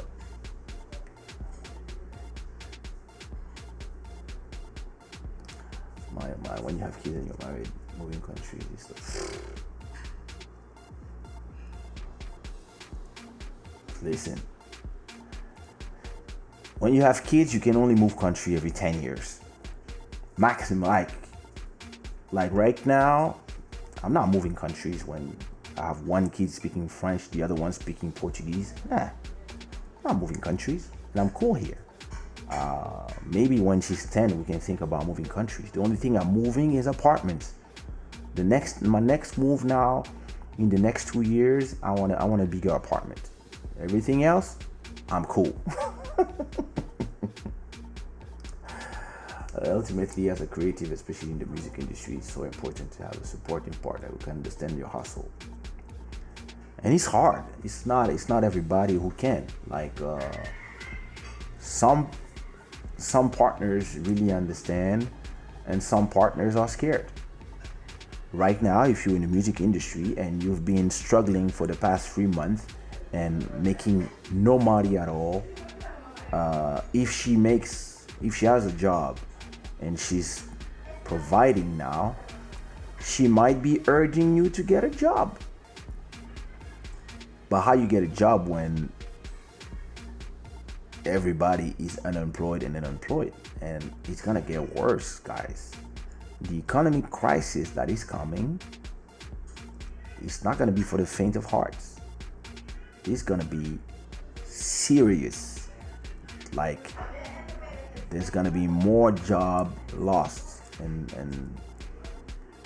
this will affect the whole world, because it's a world that is completely interconnected. And if there's no people having job in France, in the UK or in the US, those people will buy less stuff. If those people buy less stuff, the people who are creating the stuff in China or in other countries will have less job, because the factories will have to have less people because there's less stuff to do. And then in exchange, all the Chinese who buy houses or the French who buy houses in Portugal will not come to buy houses because they don't have enough money, or they want to keep their money on the side. So what they will do, well, they will stay at home, and they will not buy a house. So if they don't buy a house, it will affect the economy. Not talking about all the people who will not go to Paris to see the Eiffel Tower because there's no plane to travel. All the people who will not come to Portugal or Spain or countries in Africa for tourism because people are scared to travel. Even when you reopen the airports, only the people there's a lot of crazy people, like you open the doors, everybody was out like a bunch of chickens. Listen, I've been at home for 10 weeks and I'm cool. I don't need to go out there and breathe air. I have a great apartment. I live in a great neighborhood. I live with great people, and if I take the elevator now and I go 200 meters, I'm in front of the water. So of course, I'm in a privileged situation. But I know a lot of my friends who have more money than me. They're out there running everywhere. And listen, I understand and I completely agree with everybody protesting. And I understand that people think they are protected because they wear masks. But I want to know, I don't know. I want to know, in 2 weeks, if the cases of people that are infected are going to go up or not. Because for now, I guess most countries are starting to get a hold of what's going on, right? But with everybody out there in the street protesting, yelling, and jumping everywhere, and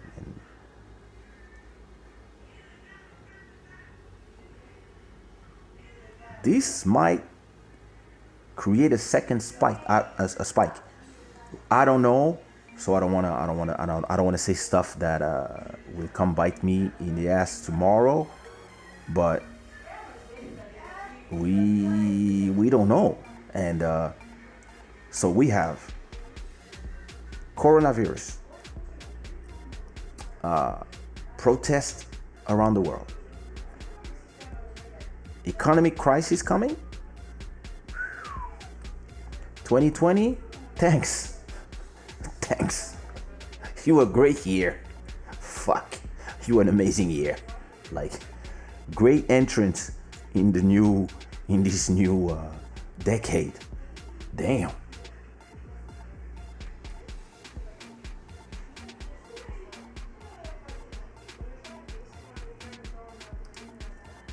How do you like Portugal compared to France? Price of living, race relation, and music market. So let me start with music market. Music market doesn't change anything for me. In terms of music market, my music market is online. So I'm in all music markets at the same time because I just, my music is I make 90% of my music money online from people listening to my music. I'm gonna show you where people listen to my music.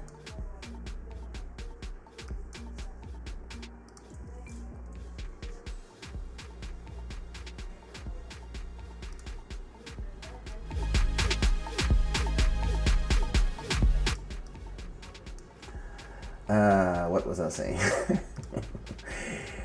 So,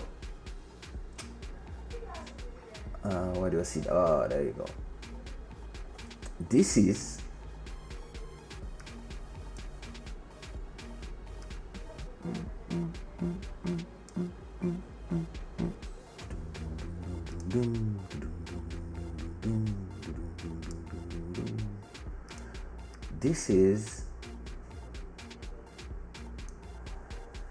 this is my audience. Let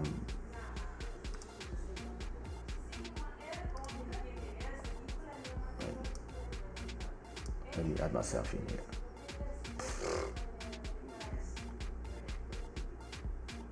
There, oh, very nice. I like that here. So I have almost, I'm going back to almost 300,000 people listening to my music every month. Those people are here. Of course, some places like China or Africa is just because Spotify is not there. So that's why they're not part of the conversation. But I also have people listening to my music in those places, right? Now, country number one. Let me push this somewhere.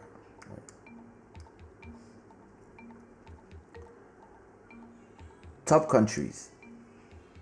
You got France. So that's last month. France, 50,000 people, 56,000 people. The US, Portugal, Spain, Netherlands, Mexico, Brazil, Argentina, Germany, Canada, UK, Chile, Switzerland, Belgium, Italy, Sweden, Japan, Australia, Colombia, South Africa. That's the top 20. Philippines, Peru, Poland, Turkey, Costa Rica, Dominican Republic, Norway, Ecuador, Luxembourg, Thailand. I have 1,000 people listening to me every month in Thailand, guys. Denmark, Guatemala, Singapore, Indonesia, Finland, Taiwan, Austria, Romania, Salvador, Hungary, Panama, Uruguay, Malaysia, Ireland, Israel, Greece, New Zealand, United Arab Emirates, India, Paraguay, Hong Kong, Czech Republic, Honduras, and look, this is the 78 countries where people are listening to my music. And cities, you have all these cities.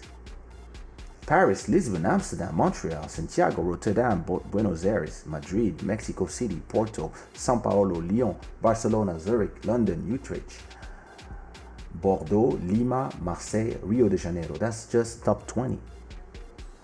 So you have to understand that the way I see the music market is completely not the way most people see the music market, because most people, they see the music market as a place where they can go and do shows. I see the music market as the top 50 or 78 countries that are playing my music. My goal is to multiply the people in all of these countries by 10. So then, instead of having 300,000 people listening to my music every month. My goal is to have 3 million. Why? Because this will multiply the money I make every month by 10.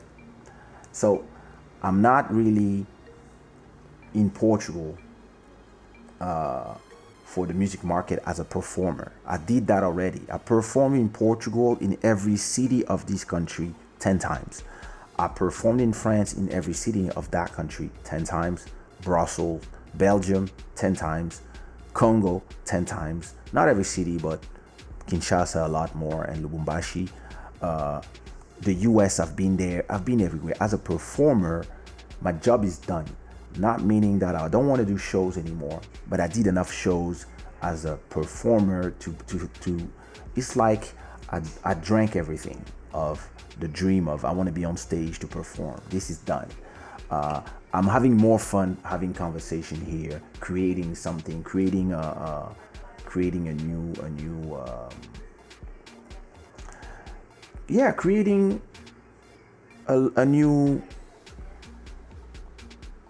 new space that I will monetize from donation, from sponsors, from so the music market for me is the world. Everybody that has a phone in their pocket, an iPad or a computer or a TV that is connected to the internet, and maybe one day their brain's connected to the internet because that's coming.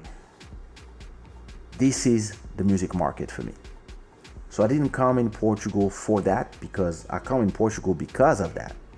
Because when I was in France still, I think I was making 1,000 euros every month from my YouTube channel, plus another 2,000 just from the 50,000 people I had back then listening to me on those platforms. And so I was like, okay, I make 3,000 a month, and it's independent from where I live. So where do I want to live?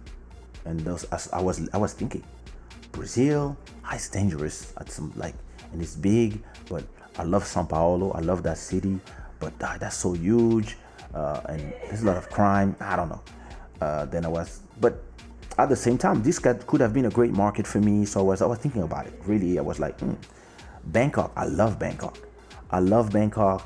But I was like, oh, that's far. That's really a change of life. But at the same time, with the money I was making with 1,000 euros in Bangkok, I could have had a palace, because the rent, you can live in the best area of the city and have a huge place compared to Paris, where with 1,000 euros you have 50 meters square. I think with 1,000 euros in Bangkok, you can live in one of those towers with everything, looks like a hotel, and you can have 100 or 200 meters square in a good neighborhood, right? So I was thinking about that, but then I was like, well, that's so far. It would take me 14 hours plus another 5 hours to go from Bangkok to Paris to perform. So I was like, if I go so far, I might kill the shows that I'm still doing in 2012, right? Or 2011 when I'm thinking about it. So I'm still doing a lot of shows. But I was like, this might really kill the money I make from shows. And then I'll start thinking, okay, Portugal. I love Portugal. People in Portugal love me. I perform there, so I might, instead of taking the plane to perform in Portugal, maybe now we'll just take a Uber. Then I'll start looking to Spain too. I was looking at Barcelona. I love a neighborhood called Diagonal in Barcelona. I was like, I love this place. Where else was I thinking? Then I also was thinking Congo. I could go in Congo, where my son is there, my parents are there. But then I was like, the chaos of Congo, I was like, I'm way too much of a European for the last 32 years. So that was, back then, I was at 32 years in Paris.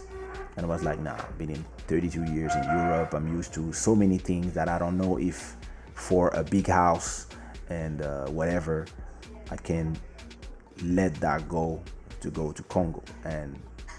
But that was an option. You got South Africa. You get like, I explored a lot of countries. I was even thinking, you know what?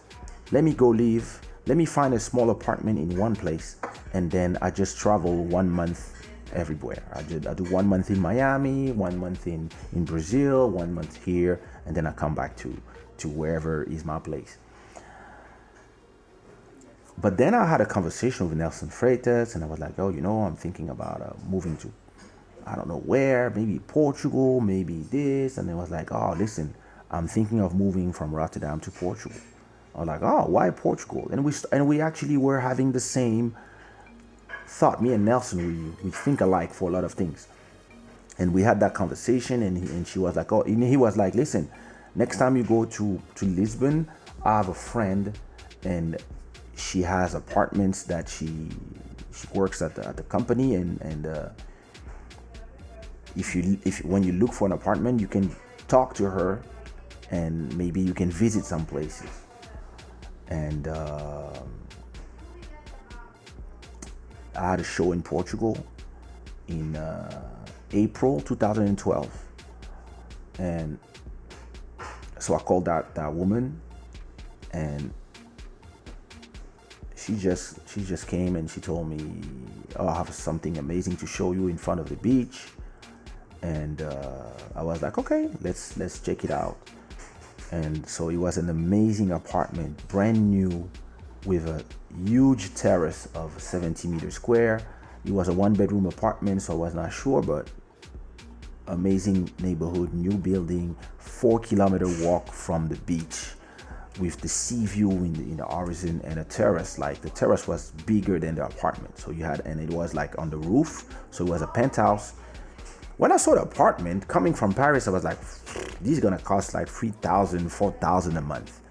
I don't have the money to spend. I came with my economies, but I don't want to spend all my economies in a year. So nah. And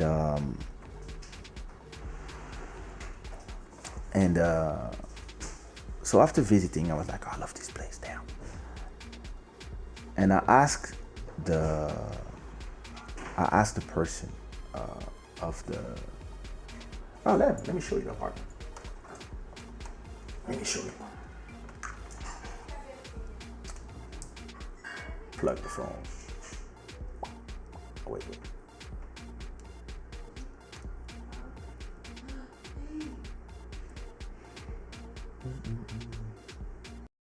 What's this gallery?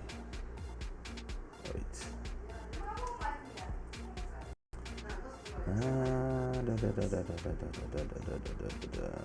Albums. I have an album called Home. There it is. So the apartment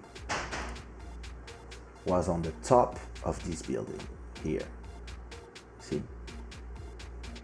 All this on the top from, let me remember. Yeah, from here up to the other side. That was the apartment, right? So, what is this in the back?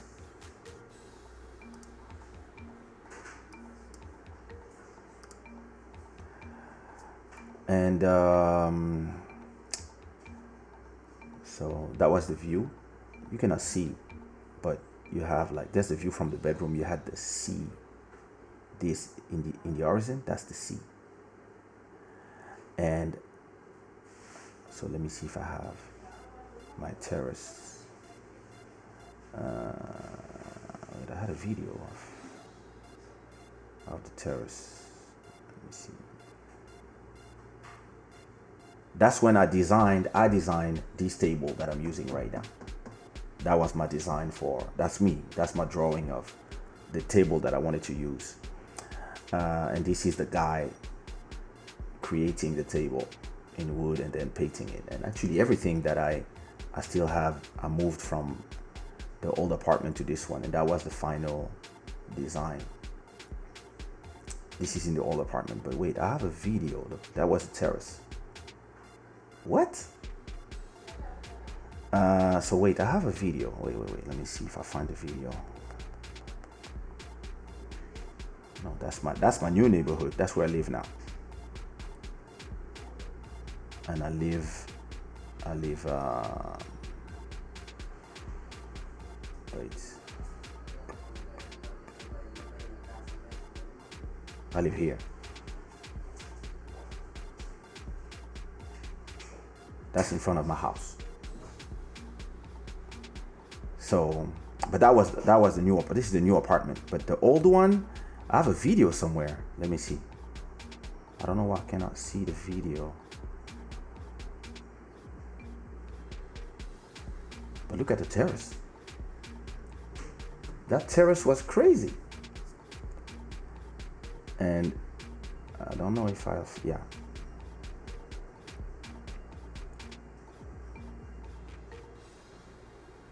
Look at that. That was coming out of the bedroom. And I had all this. Living room. And this could take you to the kitchen. So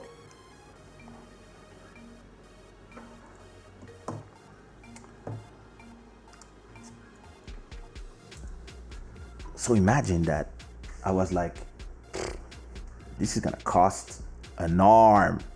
Coming from Paris, I was like, nah, this, I don't have the money, but yeah, how much? And she told me 750. I was like, what? And I'm like, wait a minute, how much? She was like, yeah. Oh, yeah, we know, I'm sorry, this is expensive. I was like, I just took the money for 6 months of rent and I say, I want the apartment. I'm gonna give you cash from the shows I did. I'm gonna give you 2 months now, and I will give you another, like, that's for guarantee. And I will if you accept me, of course, as a tenant, I will transfer 6 months now, because I was paying for 3 times less the size in Paris. I was paying 900 for 40 meters square, and now you're telling me that I'm gonna have 70 meters to live and 110 of terrace. And that's how I moved to Portugal. I moved the same, like, I just took me a month. I took a month to just move all my things, leave everything in Paris, and I was out. Barulhento, tudo bem?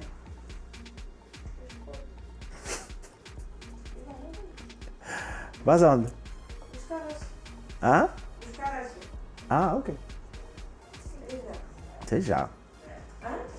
And yeah, that's how I decided that country. Now, the rest of your question, it was compared to France, the price of living, like now I live in a bigger place. I have a 100 meter square, 2 bedrooms, with wife and kids, and it still costs me the price that I would have paid in France for half the size. And in a bad neighborhood in France, where here I'm in the best neighborhood. So yeah, price of living is compared to a country like France, and quality of life is much better. And the race relationships, I would say that it feels better. I mean, maybe because I live in this neighborhood, but compared to France, it really feels better. Like. But again, when you are in a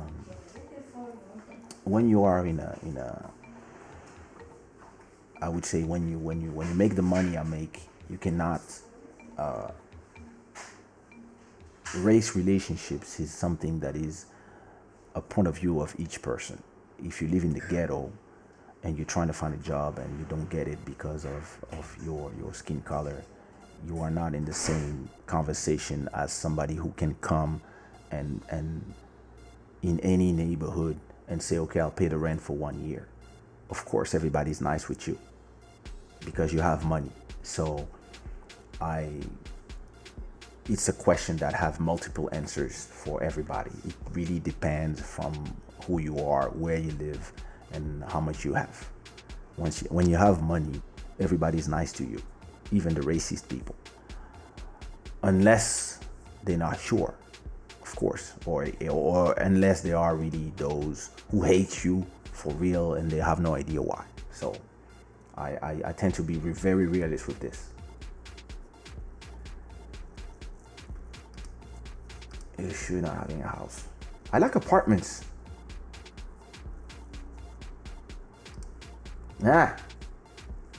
Why do I prefer apartments over a house?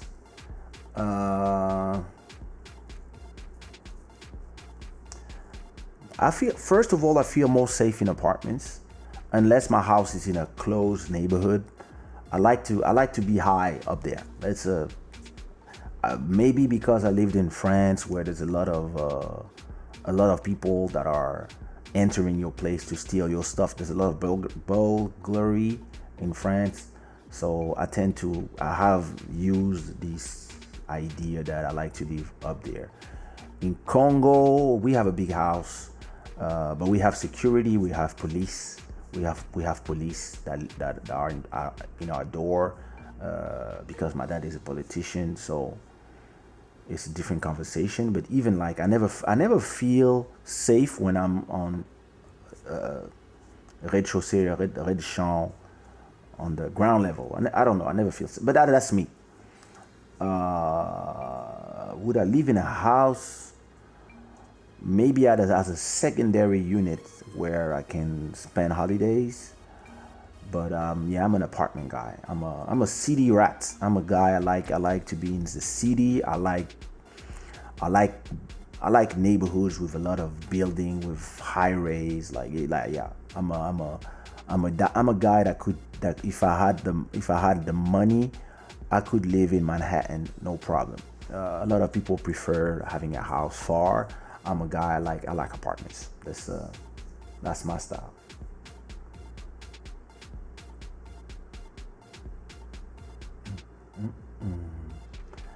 I'm looking forward to go to Cape Verde.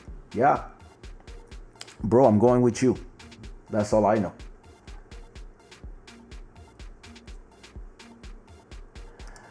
Next time, represent with your represent t-shirt wearing the Sierra Leone one.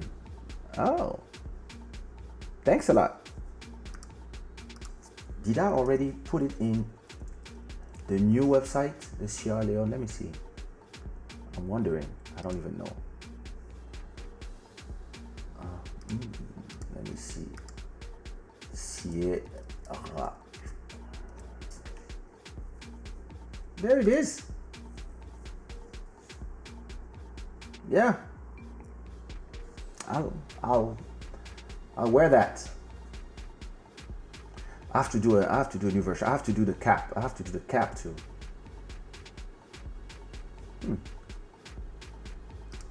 That's a good idea.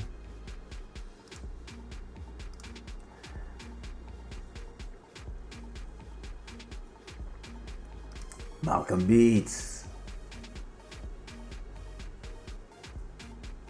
I got a new track coming with Malcolm Beats Friday. It's a nice one. Guys, it's a nice one.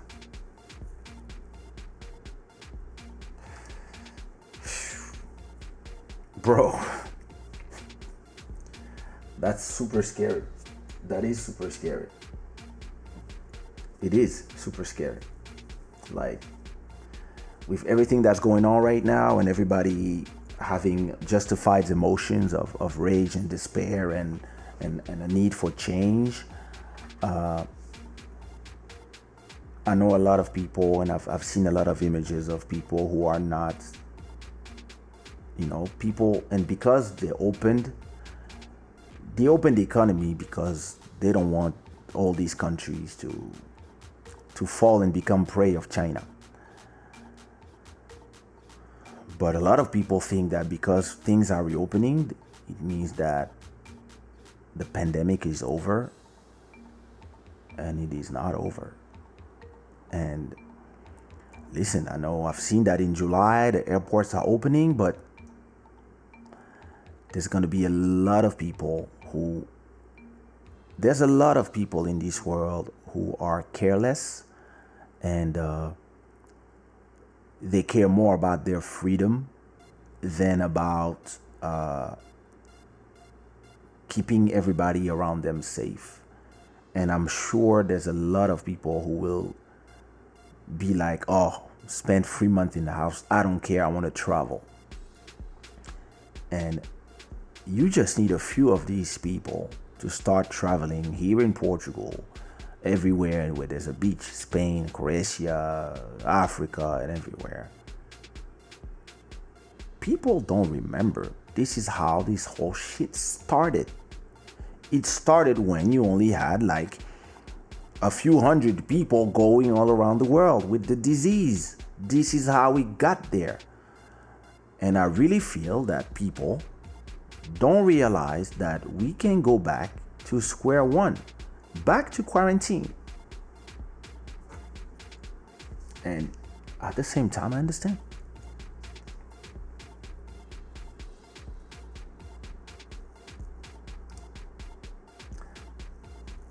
I'm in the stats every day. I'm in the YouTube stats, the Spotify stats, the Apple Music stats, the website stats, the stock option stats. Like, I spend an hour or two every day in the stats. So, and if you want to be an artist and a businessman at the same time, stats is your best friend.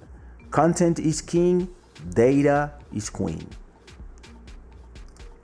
Yeah, that was a nice apartment. I almost bought it, but everybody was telling me it's too expensive. When to me, I was like, no, it's cheap. And then people convinced me not to buy it.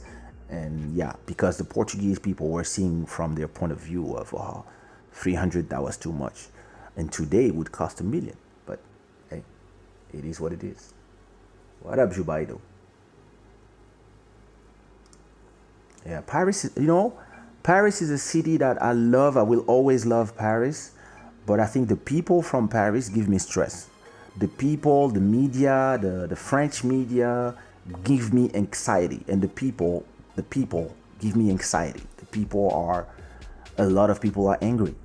And in Lisbon, in Portugal, I found peace of mind, for real. I really felt like, oh. After 6 months, my best friend asked me, so did you find what you were looking for here? I was like, not really. I came because I came. And she was like, yeah, but what is different now in your life? And I was like, oh, I'm at peace. And that's true. Like, I spent the past 10 weeks at home. I go out only in my neighborhood, and I'm at peace. I really feel at peace in this country compared to Paris, where, yeah, it's a big city full of people, and everybody's grinding, everybody's hustling, everybody's hating something, everybody's angry, everybody's like, everybody has a face that, and here is different. People are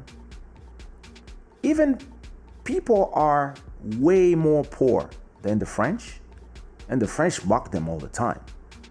But even the poor people, they can go to the beach here. They go to the beach, they can just evade. They don't need to take the plane to evade from the big city. They just take a car, and they have kilometers of beaches. The whole country has beaches. Like, every frontier of this country is a beach or is a seashore. So this, I think, creates a different dynamic, and it's actually a way more secure country than France. Also, you can walk, in my neighborhood, you can walk at night and you're good. So there's a lot of different things, but yeah. Hey, Daniel. Hello. I guess now we'll move to Portugal. Welcome. That's where everybody wants to move. That's why the prices went up. Très très content. Thanks a lot, Stefano. People in Europe jump from country to country like they are like the States in the US. Yeah, that's true. Where are you, Matt? You in the US now? But if you think about the US, I think if you remember, you in Atlanta or no, I'm not sure. But if you think about the US, in the US, people jump from country to country because the US is United States. It's actually 54 different countries with different set of laws and governors and one president.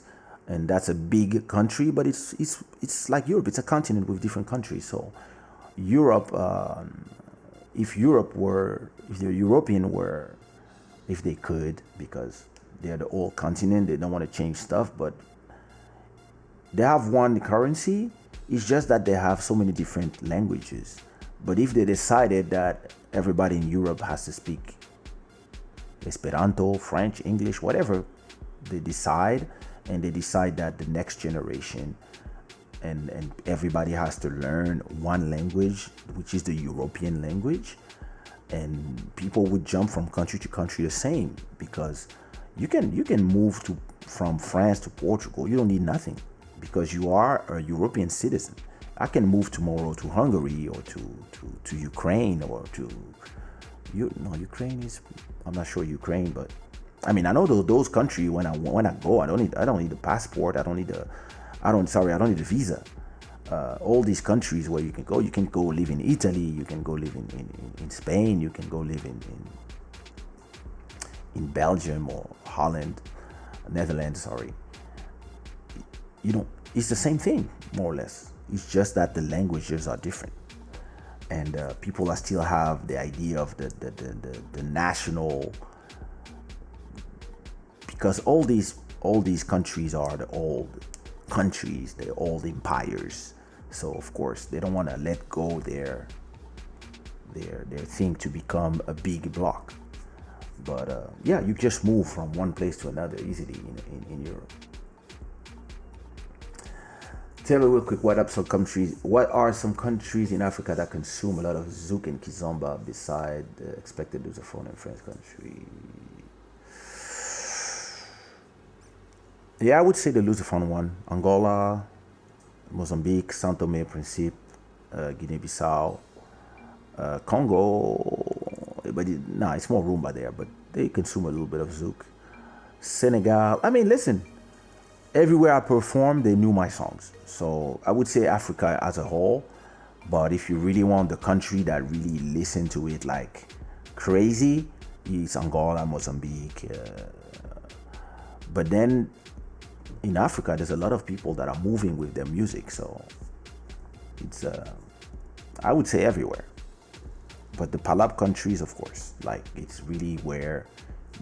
But you can have a zouk hit anywhere. Like I have my songs like One Love or Motema are famous all around Africa.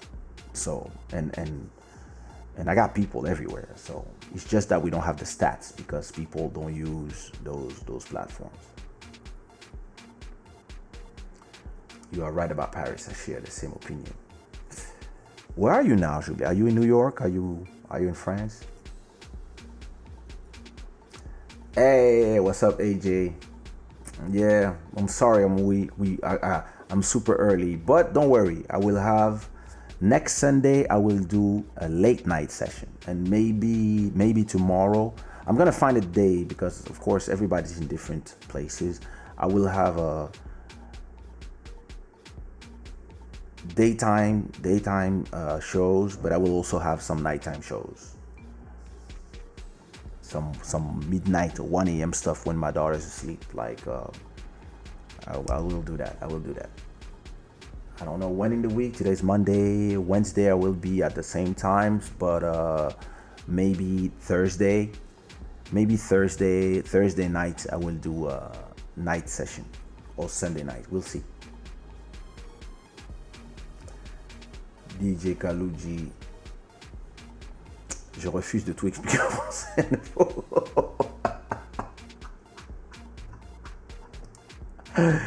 Hello Karine. Alright, brother. Do your thing. Do your hustle.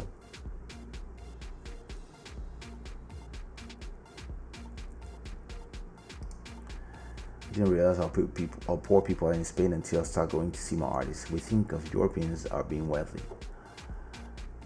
It's both. They are and they are not. It's the same thing as the rest of the other countries. You have rich people and you have poor people. It's the same as US. People see in Africa, people think that Americans are all rich, and then you realize that no, there's a bunch of people who live under the poverty threshold. It's like every country. It's the same thing as there's some people who think that all the Africans are poor and they are barefoot, and then when you go there, you realize that you have different classes, different castes, and it's like every country. Hi, my guys. 2 hours and a half. It's time for me to go take a shower, and my daughter is about to come back from school, so I'm still in France. Here I'm close to Lyon. That's where I'm born. I'm back in the US in August, September. All right. Well, nice. Well, guys, it's been a pleasure to be with you guys. And don't forget that you can donate through the super chat or the link here. If you are watching this replay, well, it was great to be talking with you. And if you are here live with us, I will be back Wednesday for Club Shada, and don't forget to check out my new track. I have 2 new tracks that came out Friday. One track, an amazing track, My Everything, that I produced for Soti Soul and India Irie, and another one that I did for that's my daughter. Can you hear? That's my daughter.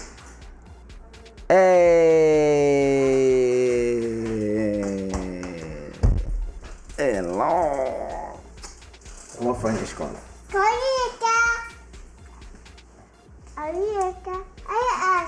Sim, yeah. Como foi na escola? Foi bem? Gostaste? Espera. Vou te ajudar.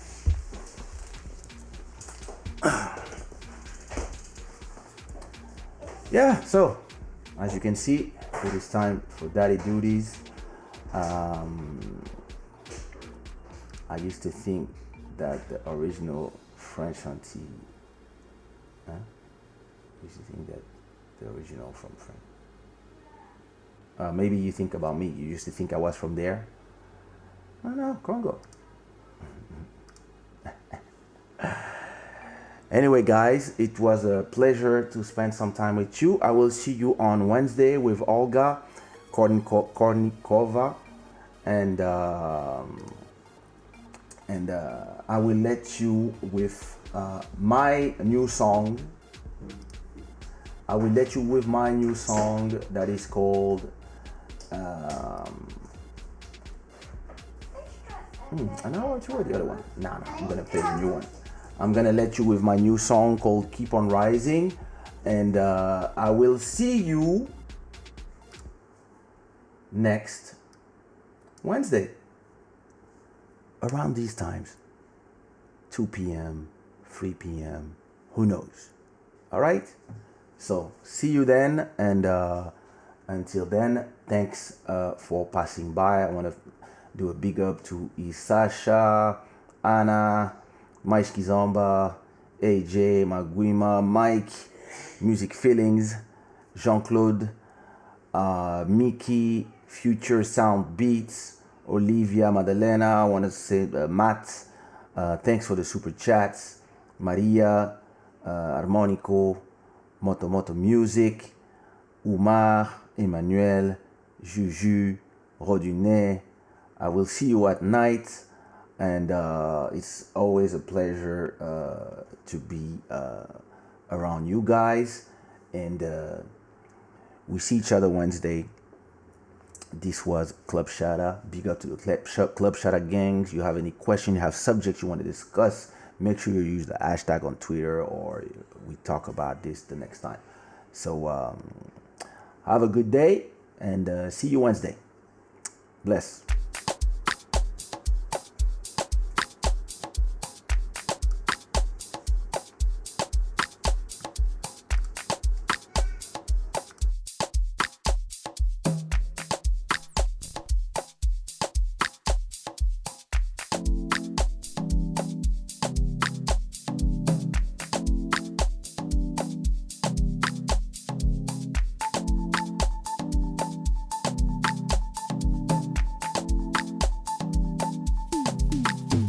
Remember when you took me by the hand, baby, and when you told me everything was gonna be alright. And every time I look up to the sky, and I know I can fly, fly. I owe it to you. Owe it to you. Keep on rising, never let go. Keep on rising, never let go. Keep on rising, never let go. Keep on rising, never let go. It's a long road.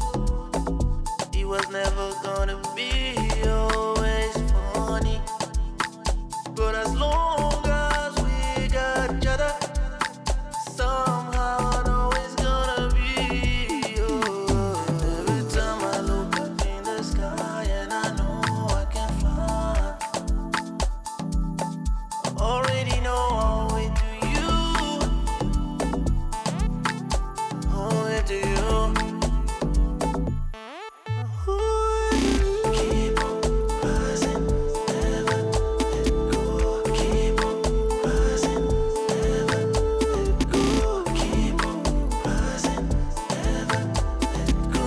Keep on rising, never let go. Keep on rising, never let go. Keep on rising, never let you go. Keep on rising, never let go. Keep on rising, never let go.